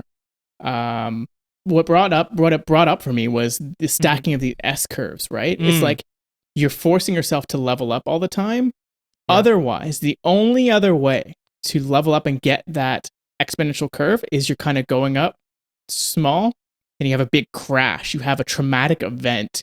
You have something that just like destroys you, and then you just like come right back out of that. Hit rock bottom, you hit a dip, and you go up. I will try to remember the terms of this. I'll let you know. I'll put it in the link in the description. But there's these two terms. But you don't need to get to that point, right? Like you don't. Okay, most people don't need to get to that point, right? I think like what I was explaining there with like these S curves, it's being self-aware of when you are going down, right? And catching. I also just remembered what it was. What? Thank God for Notion, because I wanted to bring something up here. But these two terms I was thinking of, and again, I learned it from Vishen in one of his courses. It's Satori and Kensho. So I think this is a great way. Now I can remember like the terms. I'm gonna like embed this in my brain. I might even do like a visualized value type of like fucking graphic of this stuff. Shout out to Jack Butcher there. But it's exactly that. You have Kensho and you have Satori, and you want to embrace Satori. Satori is what you talked about. I guess we can think of Satori like the S curves, right? Yeah. So it's like S curve, Satori, S curve, S curve. And you do that through constant meditation of like going inward, doing courses, doing self-development like every single day, learning new things. Otherwise, you're going through Kensho. Kensho is that dip, right? You go through rock bottom, you go through like a traumatic event, and then you fucking level up. For me, I had one of those. One time I got really, really drunk at my friend Nash's, and I literally took like the biggest bong hit of my life and passed out, just KO'd, smashed my face on the pavement in his backyard. And I remember waking up in a pool of blood and like my tooth like hanging out. You can even see now if you're on video, it's like a little bit darker still. And just like waking up from that, right? You have like this awakening moment. I'm like, holy shit, what am I doing? Like, you can't do this. Like, what happens if you keep doing this? Like, you can't have that happen again. It could be a lot worse, right? So you want to, then I think it was right after that moment where like, you know, after I went to like university and stuff, I started to embrace this sort of like Satori mindset of like, I don't know how I got into it, man. Do you remember how you even got into it? Like how, like, look, you and I both have stacks of books. Like we were not big readers growing up. Like you were playing hockey. Yeah. I was playing music. We were fucking stoners basically. Like we consciously chose to choose this lifestyle. I don't know how we both kind of fell into it, but there's always something that I think we both had you. Kensho, is that what it is? Yeah. I think we both had some of those moments, man. Like, where, and I think people, I think they need to have some of those moments where life or God kind of slaps you and kind of directs you in the right way or kind of wakes you up. I think some people need that because otherwise they just are on this like constant like equilibrium point. They never like go down too far where they're like, fuck that. That's way below my limited standard of what I feel, what I can accept of myself. I think that's where it comes down to is when you go so low, when you breach your low point, like if you think about a thermostat of like a high and a low and an equilibrium, you kind of breach that and you're like, this was like in the negatives. Like I cannot be fucking doing this the rest of my life. And I think when it dips to that low, you have like that point where you're just like, okay, let me just, you know, then catch myself when I'm going on the downward spiral and like, again, stacking those S curves. And I've had like, I don't know if we want to go into that, but I've had instances where I probably would have went to like, probably at the time, juvenile detention or like jail because I was doing some illegal activities and when I was younger. And so that woke me the fuck up because I was like, if I continue to do that, then, and traffic marijuana and all this stuff, then I'm obviously not going to end up in where I want to be. And so that kind of woke me up. Well, luckily it wasn't anything too bad. You make it sound like you're dealing like meth or something. It's just weed. Don't worry. You would have been an essential worker the last year. These days. But when I was doing it, I would probably would have got locked up for like 5 years.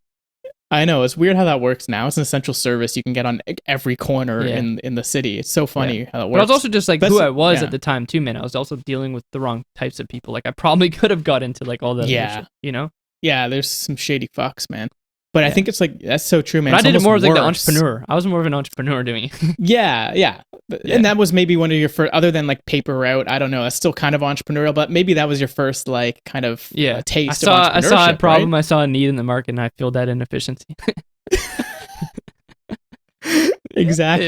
Exactly. But man, I think it's between that and sort of like this new age entrepreneurship. I think just the timing wise, like you mentioned the iconic Here in My Garage video. And that was one of the things that was one of the doors that opened you up to like new age entrepreneurship too, because that's what also then, you know, introduced you to Sam and stuff like that, which is so funny because that's like the people are trying to sell this dream, right? And people kind of talk shit about it, but sometimes you need the dream to be sold to you, maybe even get scammed a couple times before you're like, wait, like, there was something here though. It's like, I got scammed, but like maybe I do want this life or I want something. Like, Ty Yeah. Lopez, sure, for whatever flack he gets, that video went viral and stuff, but he had more kids reading books than In anybody the else. ghetto. Like, it was Yeah. crazy. It's Especially in the in the ghetto. get. I don't know how he did it, right? So it's things like that.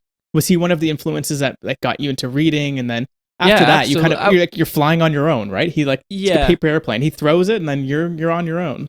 exactly. No, he definitely attracted me to. I mean, I was reading and I had this. It's funny because I had one of those moments when I was like 17. I YouTube was still fairly young back then, and I watched this one video, and it was like one of those like I wouldn't say motivational, but it was more of like a mini kind of like documentary style where the guy was like commentating over like Mm. drone shots of a beach and like I don't know like explaining like how you can like tapping into yourself and stuff. So that was like it got my mind like wondering like like do I really want to go this route that all my classmates and everyone are going down? I was like, nah, right? And then I was in that summer I had to do landscaping. I was fucking laying brick all day, breathing in concrete from cutting the bricks and stuff. And I was like, I know right now I'm never doing this shit again in my life. And then then Ty probably hit me with an ad, and then I started reading books, and then I actually I think the first thing I got into was trading forex. So that got me into like, Mm. and then my mentor there, he helped me start reading books and getting into that. Then I think Ty hit me with an ad, and then, um, but yeah, once you kind of need something to like compel Or you someone, or right? You're talking about someone, mentors. Yeah, it's yeah, like the hero's journey, right? You come into yeah. contact with the Like you said, mentor, you right? gotta be willing to invest in yourself, even if like I invest a fuck ton of money in myself. I probably spend 100 grand a year nowadays on masterminds and mentorship. Way more. I probably spent way more than someone would spend on college on my own like education, and that's Mm-hmm. because like I'm trying to level up, man. Like I'm trying to get it not even just with mentors, but you get access to people that are way beyond you and what you're doing. And like once you get into those upper echelon of players, you start to have different conversations. And they say this all the time. You're the summation of the 5 people you hang around with, right? You can actually get access and basically buy access to different people or mentors that are way ahead of you to like I think Sam cut my probably learning curve by like probably 20 years, probably more, right? Because and then just the sheer level of hours I put into it also helps me compress the time, and that's why I look a lot of like compressing and by leveling up, spending money and investing in myself, man. Like it's so critical. And again, there's some questionable courses that I bought earlier on where I was like, well, I probably this was a fucking scam, but who cares? I just kind of kept moving on. What am I gonna do Just about keep it? moving forward. Yeah. Kept investing in myself, kept in you know doing other things, but you also have to be a good judgment of character and like Mhm. finding good people and then you know can like find successful people and figure out what they did and model off Yeah. And man, I think you bring up a really good point when it comes to like education, is what you've been doing, where you find a peer group or like a mentor them. and you're surrounding yourself with people who are levels ahead of you, then you're getting pulled up a level. Whereas with Exactly. traditional education, you're with people either at your level or lower, you Yep. know? So sure, you're learning some things from teachers or whatever, but then you're also like seeing some questionable things, especially if you're in like most colleges or universities, Hmm. or you're going to experience some questionable shit. Yeah. So I think that's a really good point of like leveling up. It's like you can almost like pull yourself up or get pulled up a You level, naturally you right? naturally ascend when you're around people like that because I was in a mastermind last weekend that I was telling you about, and like the guys in there, one guy was doing like 900 grand a month, another one was doing uh like he was literally doing like $150,000 a day in revenue, right? Which is probably like 3 million or something a month or 2 million a month. And so like people like that, it's like this is the new standard, right? And it's like I have to get to this level, or I you naturally ascend up because just the way they operate and the way they think, right? And I feel like getting like constantly investing in yourself is it not only puts a responsibility I think on you, like you're trying to get your money's worth, and two, you're trying to just level up and advance, right? And I feel like getting to that next level and like dropping 5 grand or 10 grand on a mentor 50 grand like I do, right? It's you constantly, like, I started out with like obviously books and then lower level courses, and I kept like buying Mm-hmm. like $2,000 course, $1,000 course, $5,000, $8,000 course, $50,000 masterminds. You constantly kind of ascend as you start to get better as yourself. But yeah, I think leveling up and getting you learn through osmosis too. Getting into that that environment is critical. Like it's vital. Oh, dude, and that's exactly why I do this podcast. Like, talk about S Hmm. curves, talk about like, you know, Yeah. getting access to these people. Like, that's like the sole reason why I started this podcast. And I can also give back, right? So not only we having this conversation, and my goal is to eventually like, you know, leverage past conversations and eventually audience to be able to Hmm. speak to higher level people, Hmm. but I can share it with other people, right? So it's like people are Yeah. flying the walls right now. Like, we're recording this now, but someone could be listening to this like a year or two 10 later, years. 10 years later. Yeah. Like, who knows? Like, especially one of these gets split up into clips and they're on YouTube. Put Like, it who into knows how they VR. get resurfaced in VR, right? So, like, that's exactly why I started the podcast, man. It's like Hmm. to get access to people like that and then Yeah. share that knowledge with others. Cause, like, I think that's a lot of people are getting like college level education through podcasts now. Hmm. Anybody who listens to like All In podcast or like Invest Like the Best or My First Million, any of these podcasts, like, you're getting better education than like a lecture that you're paying like 20 grand, 30 or Hmm. 50 grand a year on. Like, it's insane. It's free content online and you're getting access Yep. to people. And like, obviously there's different levels of fidelity, right? Like you said, you could either be reading a book and reading what they wrote down. Hmm. It could be a podcast or watching a video of them. Like, a lot of these Hmm. people, like Ray Dalio, you know, you have his Yeah. books. You can also read his, watch his videos. Yep. And then the next level of that is like having calls with him and like actually speaking to him one on one, which Hmm. is why I did the podcast. And maybe it's possible I could eventually actually speak to him. Yeah. And of course, the next layer of that is like actually working with them one on one. Whether it's like you do like a joint venture with them or something. I remember Hmm. you have like this sort of vision of maybe one day working with Grant Cardone or something, where it's like, I don't you know know, about one Grant day you're listening Cardone, to his, but well, something like that. yeah. You know, one day you're consuming their content. The next day, you know, you're bringing them business opportunities, and they're like, yeah, like, let's work together. So I think it's really interesting, like, what media can do. Yeah. You know, leveraging stuff. Like, I start small. Like, this is not a large podcast, but like, who knows what we'll be talking about or who comes into this podcast like Hmm. a year, 10 years. But what it is it's compounding knowledge. Yep. Knowledge. Hear my girl. Yeah. You Yeah. know, so I think everyone needs something like that, and I think for you getting into YouTube is also that, right? Like, building that audience and Yeah, putting out more definitely. content, learning stuff, so then you have to then go and Yep. put out that content because you have to learn first to be able to put it out. Well, I think you also So, learn a yeah. lot through sharing it and teaching it, right? Like Yes. I'm certain like a lot of the concepts that you had in your mind from reading books, because I know you read a lot of books and interesting concepts and different topics you read, is like when you start to talk about them, you're then teaching others or you're explaining others, and then that's also solidifying and deepening that root of your understanding inside yourself as well. And so that's why I love, I'll tell you this, the most transformation that I had was also building my program, because I got to like condense it, simplify, and synthesize the information so that someone can consume it in an easy, like, dead simple way and implement it, right? Similar with YouTube. Like, that's why I think over time, yeah, just building that up and sharing the insights, it also helps you become better too, which is pretty good benefit. Dude, that's a really good point. Yeah, because you're really thinking about, okay, if I'm someone else who has no idea about any of this stuff, how would I want to learn about this? How can I make That's it the very hardest point. simple and That's the hardest elegant? part. It's so hard. Yeah, it's not Synthesizing the easy to do. information, right? And teaching it in a way that's also gonna, produce the result. It's really interesting, yeah. But Yeah, like, I'm thinking, man, like, I went to 4 years of university. Sure, I covered a lot of ground and I did much more than just media production. But I feel like I could condense what I learned in 4 years of like spending yeah, tens of thousands of dollars into like a couple hours of a course, right? Or you can learn a lot of that stuff for free on YouTube nowadays. It's yeah. pretty wild. It's on. I think college would have been only good essentially to like meet other people. Like, you meet some pretty Yeah. interesting people and like you have a good time. But for me, I just wanted to accelerate my wealth building and wealth generation. So I was like, fuck that. But Totally. yeah. it's definitely a good podcast, good model, and building that up and building the like a quote unquote social currency as well, right? Dude, yeah, it's social currency. I think about this all the time. And I'll be completely transparent too here.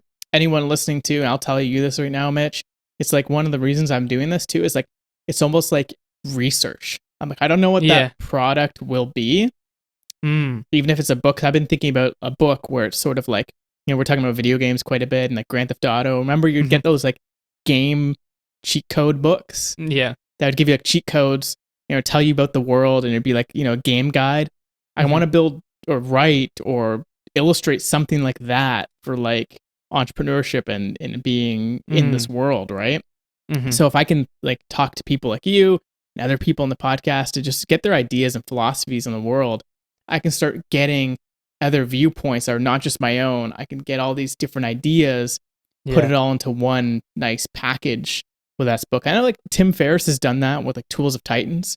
Yeah. And it's basically a transcript of the podcast. Yeah. What I'm thinking of doing is something a little bit different, right? It would be like a full-on guide.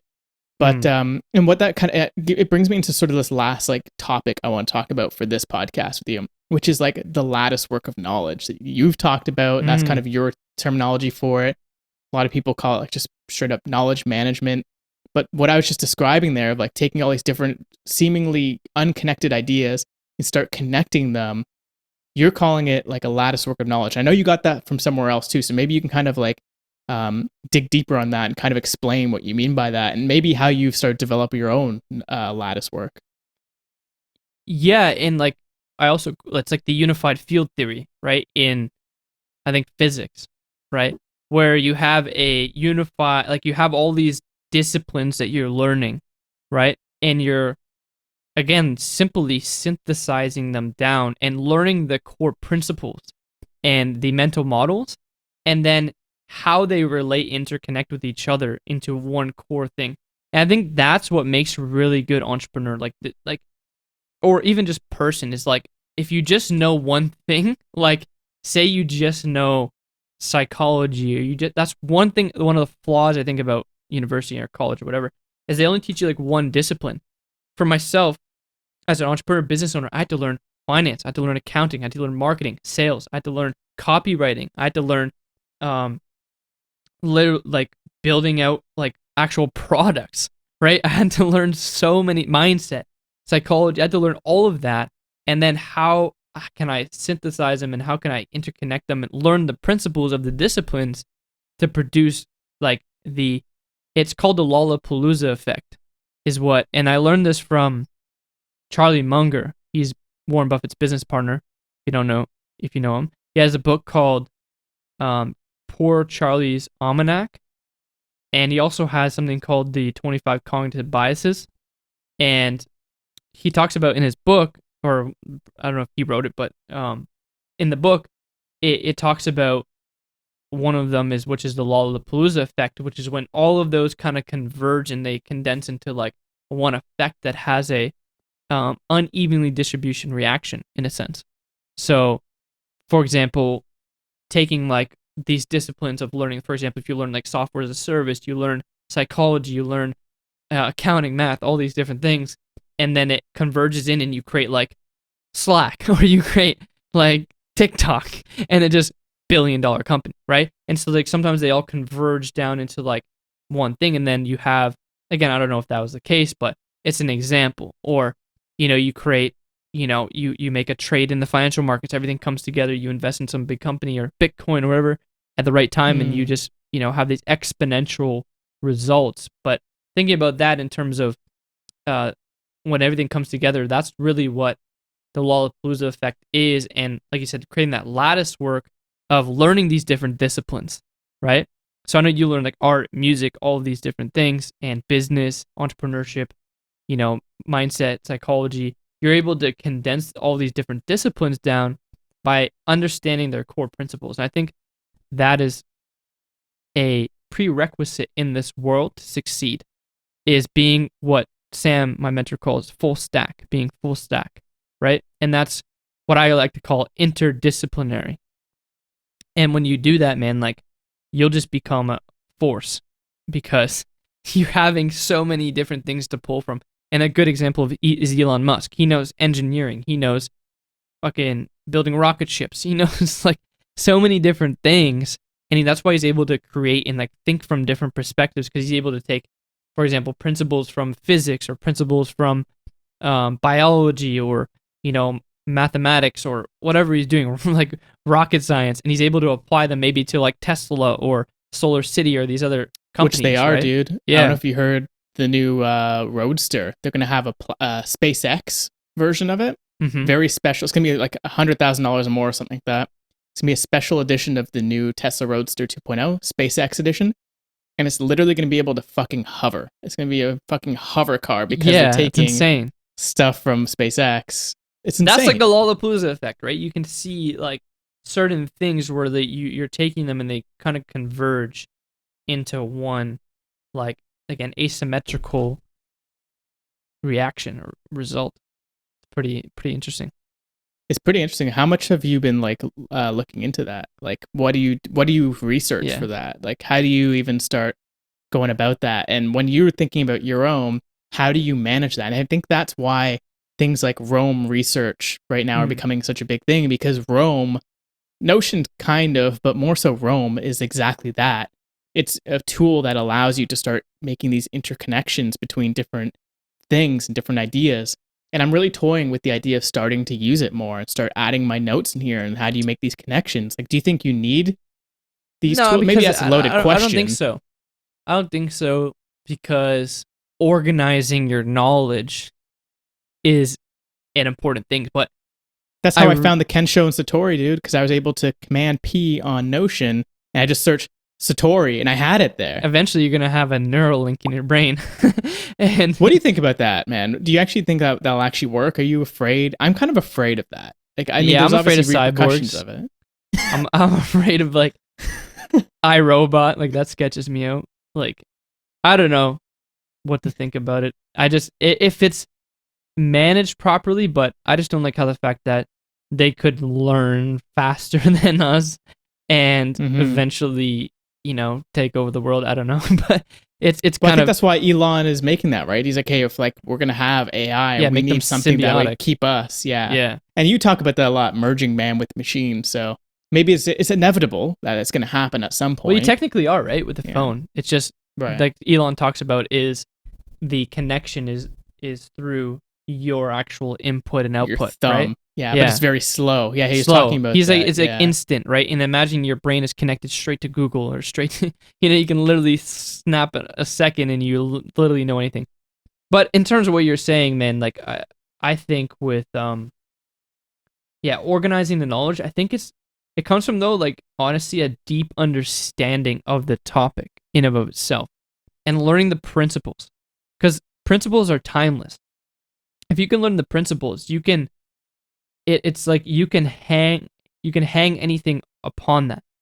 Once you learn the principles and the core discipline, then you can build it from first principles thinking and different models like critical thinking and being able to create your own creation, like basically have your own creation through understanding these things at a deep level. And to answer your question, also how I think about it and how I learned it was, one, I also obviously created a module on it, but through that exploratory thing, like, I was consuming a lot about how you think about it and how it's kind of, you build it into your own unified field theory and how you see the world and everything, right?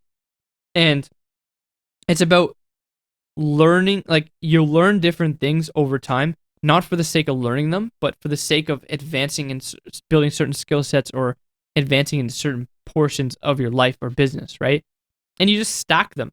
So, for example, I have to learn accounting, I have to learn financials, I have to learn marketing, media buying, paid advertising. I have to learn all these things, and like, I have to, because it's necessary for my business to succeed and profit and constantly grow, and so, like, once you learn it at a core level, then you kind of like stack them, right?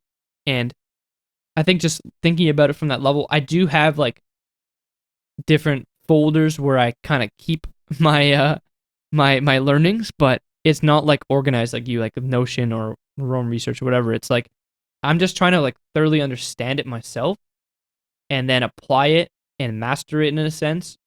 And then I can like, again, like you're saying, use a lattice to kind of overlap them and interconnect them. So it's embedded into my brain.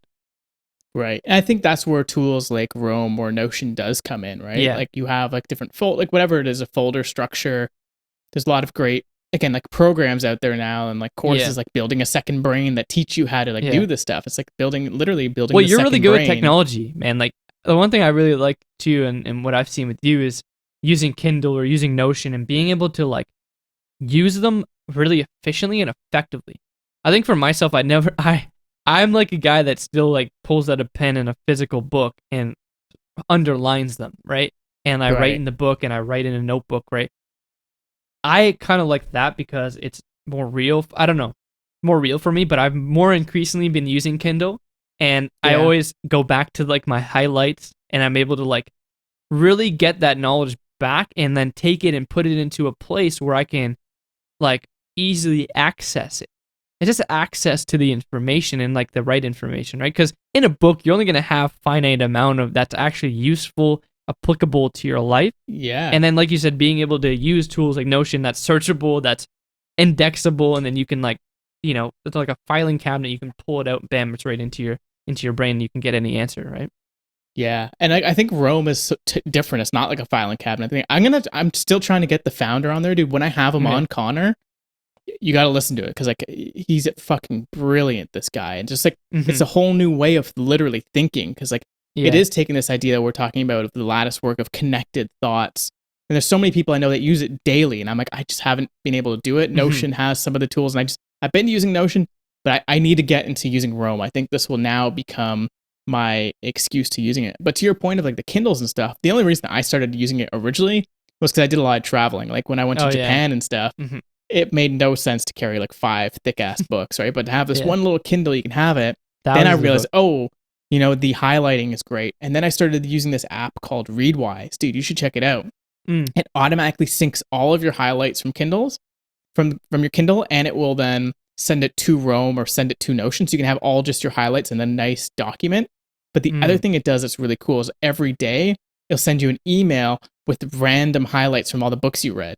So it's like a roulette, man. One day you open it up, like, oh, this was from a book I read like 5 years ago. Like, whoa, what? And you're like, holy shit, this somehow is related to what I was thinking about the other day, and I can now apply it. It's really cool. It's a really cool little piece of tech. Well, in terms of reading, do you find reading books just consistently every day to be how you learn, or do you also like to like go at it from the standpoint of like, here's like what I'm trying to do and let me read this book on this topic now? Like how do you or what's the best mode of reading for you? This is new for me, and this is gonna maybe blow my mind even, but through this podcast, and I think you saw my YouTube video of how I do my yearly review. One question was, how do you like to learn? Like, what was your best way of learning? And I just realized the way that I learned most effectively out of anything, books, whatever, is through this podcast and through my editing process of this. And this is like next level shit, dude. So after we're done this conversation, I bring this into Descript, which is a tool that transcribes it. So I go through every goddamn word, like I'm reading, this can be a 2-hour conversation, go through every word. And what I do is I highlight the words just like I would highlight a Kindle. Like, oh, this piece was great because A, I want to learn it, and B, that can be a great snippet for TikTok or Instagram or Facebook, right? So it's like for content production, but because I'm literally highlighting it, okay, this part here, just like you'd be highlighting a book, I'm like, this is really interesting. Then what I do is I add detailed show notes. So man, you can go on my website, anyone listening to this, go to the show notes for this. Like, it's like step by step. I write notes on this like I'm in a fucking like university lecture on every episode. So that's why I only do 1 episode per week, because I go so deep on each conversation. I dissect every word, every idea. I'm like, oh, this is a tool. This is a book that was mentioned. This was a resource. This was something. And I go deep on that. But now these are all separate episodes, right? This will eventually be hundreds of episodes. What happens then when I start taking those highlights throw those into Rome and start connecting them. What the hell happens then, man? Yeah. That's when you get what you talked about, the Lollapalooza effect. Yeah. So that's been how I love to learn. Books, yes. Reading, yes. Watching videos, yes. But I found having conversation, asking the question, going through the answers, making show notes, making highlights to be the most effective for me. And it's like wringing out every ounce of juice from this, it's really cool. No, that's interesting. Yeah. Conversations they connect because it's interactive. It's not like a static book that you can't like have a conversation with the other person that wrote it unless you get on the phone with them, right? But some of them are, some of the books that we read, like Meditations by Marcus Aurelius, was like, whatever the 10 AD or whatever, but and like it's you can't have those conversations with Socrates and whoever, so they're mentors, right? Yeah. You can do it through but books, you can do it through podcasts, do it through videos, which is pretty cool. That's exactly it too, right? Like you can learn through podcasts just as you do through books. Like people listen to audiobooks, podcasts are the same. It can be a little rough around the edges. That's why I like to edit these out and make it like a pretty highly produced, right? Just so like when people are listening back on it, it's like a nice, neat package of like these ideas. So I don't know. That's kind of how I've been doing it, man. How about you? How about when it comes to like reading and stuff? What is your preferred method, or how do you make sure things stick or remember them really? Well, it's interesting because the last 2 years, the year before last, like 2019, I was in just straight doing mode where I was just doing sales, marketing, and growing my business. And like, I maybe read a few books that year, but I learned more about sales than any book ever could have taught me. Because I learned a lot by doing, or like simulation as well. I think that I learned a lot through that. And then, and then like when I was in 2020, I spent a lot of my time, I learned a lot by synthesizing my information, what I learned about sales and what I learned about business up until that point. And I was able to really sit and think about it. And then it just seeped into my being, these different things. So I learned a lot that way. But typically how I learn is by doing or through simulation. Like how I learned to trade was on a demo account, right? How I learned actually initially how to do sales was through role-playing sales calls, right? And so I learned a lot about, and I wish they had something like that for like Facebook ads, YouTube ads, because then you can learn it without blowing thousands of dollars. But that'd be a good point. Yeah, but it wouldn't work because you'd actually do it. Yeah, just have a bunch of simulate AI impressions and clicks. That's interesting. That's an interesting point, dude. Good. Might create a demo account for YouTube ads. Demo account. I think right now it's just you have to be okay with losing money, right? Just like, it's kind of a gamble. How do you think about that? Test it? Like when you're testing ads and stuff on YouTube, do you see you that gotta as almost learn, like a gamble? You gotta learn again, this, like I was saying before, learning the core components of it. What makes it work, right? And you gotta really have a good, strong hypothesis. And one of these guys, Peter Drucker, I don't know if you know who he is, but he's like he was a big in like business, and he wrote a lot of books. And he was like, I don't know what I think he was at Harvard or something, but he has this one quote where he's like, if you understand the customer so well, that's when sales become redundant. And so a lot of it goes into knowing the customer, from the actual conversion process, which is a video or sales page, and then from the ad, who you're calling out, getting into the funnel.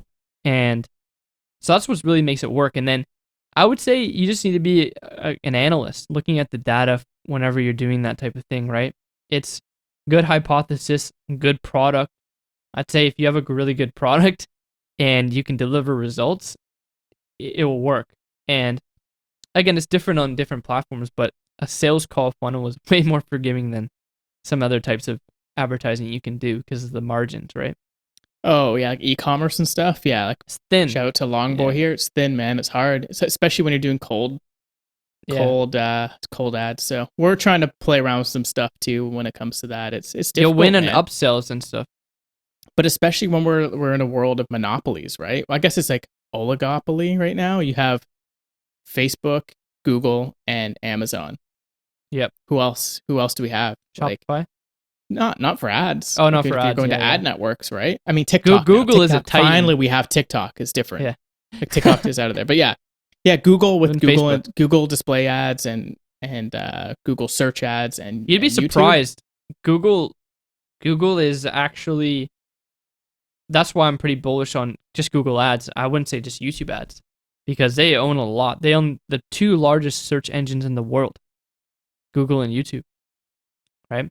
And so it's pretty interesting, man. But yeah, ads are a different beast of its own. But I love that. We can I go love that deep on stuff. ads at one point. Yeah. Because you're switching completely to YouTube, right? Like Already focusing have. on Google or YouTube. Yeah. No more Yeah. Facebook, eh? What do you think that'll do for their stock now that they're kind of like fucking around with a bunch of people's accounts and slashing accounts? Well, I think what's happening is larger corporations are spending more money on that, Oh shit. right?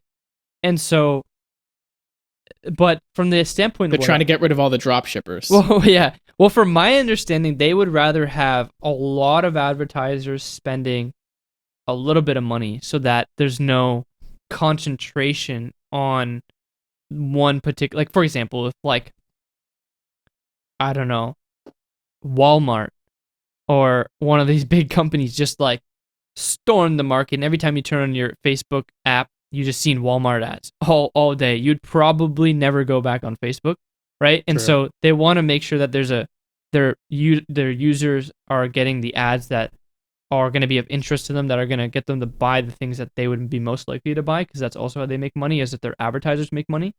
So it's interesting though why they're doing that, but I think they're just doing it for quality, and but a lot of people they're messing around with a lot of people, and people are moving to other platforms. And Google, they never had a problem with them. I've talked to everyone I talked to, they've never had a problem with them, and their support is supposedly good or decent. So again, when you mess with someone's customers, they move somewhere else. You know, It's true. I'm excited to try TikTok too, man. I'm really interested. No, seriously. And people talk shit. I think TikTok even organic. And I told you this for your YouTube videos talking about repurposing them, dude. Post little pieces of them on TikTok or Reels. and you will be so. Have you tried Reels? No, TikTok, and then you do the same video on Reels. The thing about Reels is only up to 30 seconds. TikTok is up to 1 minute, and I think they're playing with it going up to 6 minutes now. So I think TikTok will be sort of like the next like YouTube type of platform. It's more of like a media platform than it is like social. It's good. I really, really like TikTok. I haven't paid for any paid ads on there yet, man, but just from the ads I do see, I'm watching it for like 30 seconds, and Marissa's like, you're watching an ad, right? I'm like, wait, what? That was an ad? Like, it's so subtle, and like the way that people do advertising is so integrated that it looks like it's just another TikTok video. And when they're good, man, I'm telling you, they're good. Like, you're watching it for like a good 30 seconds before you realize in the bottom corner that it's a sponsored ad. You're like, whoa, wow, this is weird. Interesting. Crazy, man. It's next level. I'm telling you, TikTok is next level. And if you curate your feed, for me, anytime I turn on TikTok, I'm learning something. It's something to do with my interest. It's not bullshit.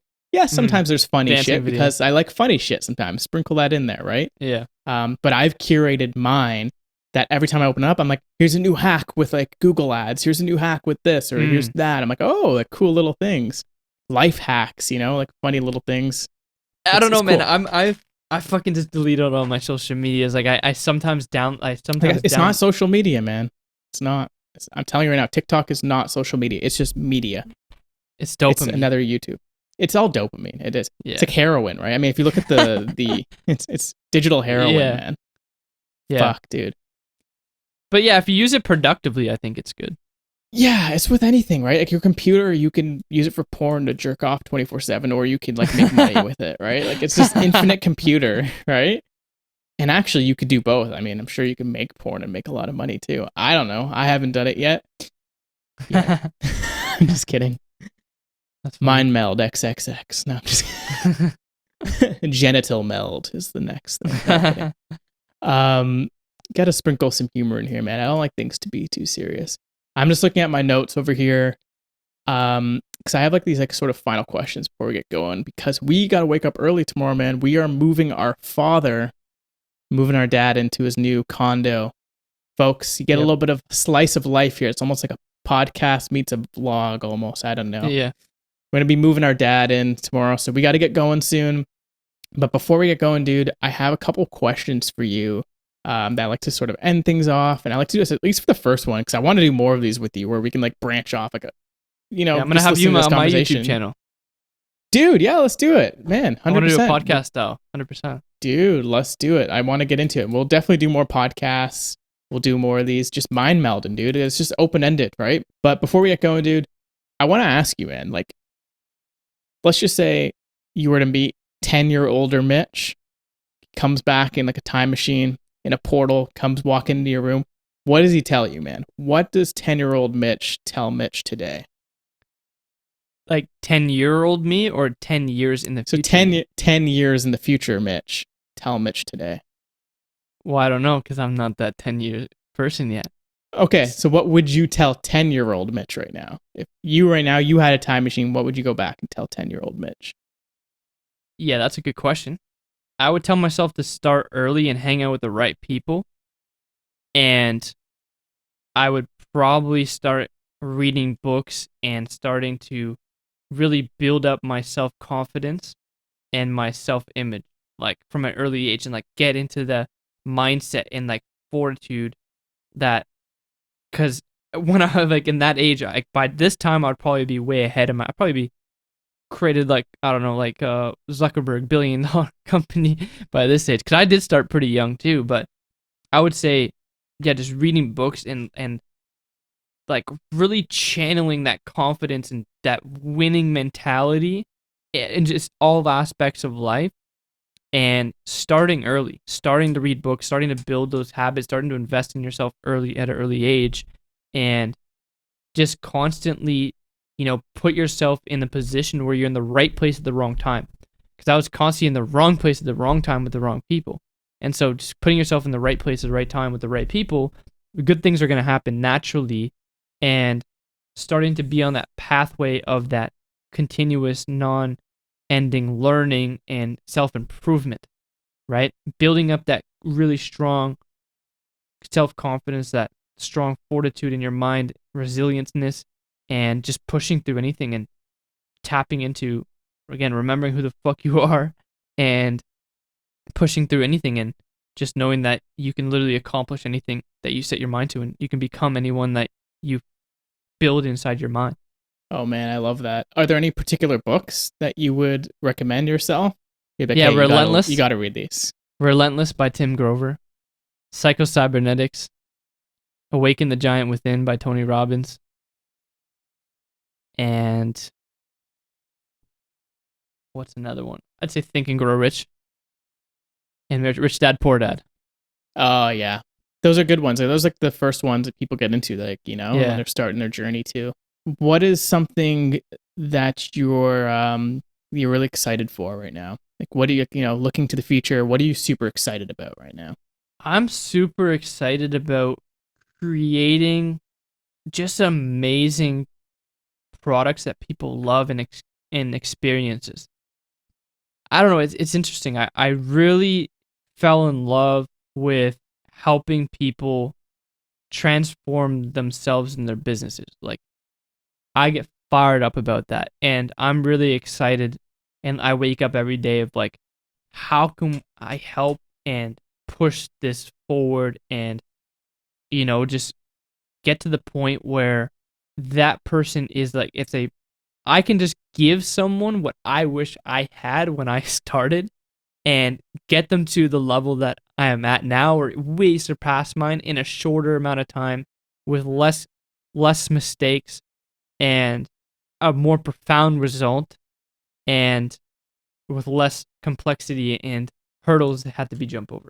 So I'm trying to like compress that all, and like I'm just really excited for that, and I'm just excited for building a good productive business that helps a lot of people and doing things that I love to do. Because I realize that I don't do things these days that I don't necessarily love to do. It's like I love doing this, and I love building these things and creating good community and good products and services for my customers. That's really all I care about, and like what I'm excited about every day. Yeah, dude, that's awesome. Yeah, you got to have something that, wakes you up and gets you fired up every morning, and it's got to embed that in who you are. So I'm glad that you found that, man. It's hard for a lot of people just don't find that thing. So it's great that you found that and you're helping other people find it themselves. So that's definitely something to be excited That's about. also what fires me up, right? Helping other people find that in themselves. That's truly an impact you make, because it's like a ripple effect, right? Yeah, absolutely, man. So before we head out, man, where can people find you online? Where do you want them to go to get a little bit more of Mitch, your YouTube channel and stuff? So yeah, wherever people can go. Any links, any kind of things you want to shout out? Yeah, so we'll link that one module that you can check out on my YouTube channel as well. But definitely check out my YouTube channel. I release videos every week on mindset, business, sales, marketing, literally anything to help you in your life and business. And then also LinkedIn, you can connect with me on LinkedIn. It's just linkedin.com/in/Mitch Gonsalves. So you can just easily search it up, or you can search it on there and you can find that and connect with me. I'll accept it. Just tell me you're from Josh's podcast, mine, Meld. And YouTube is the best place to connect with me there. Subscribe, smash that like button, and for the YouTube algorithm, I think that's what they say these days.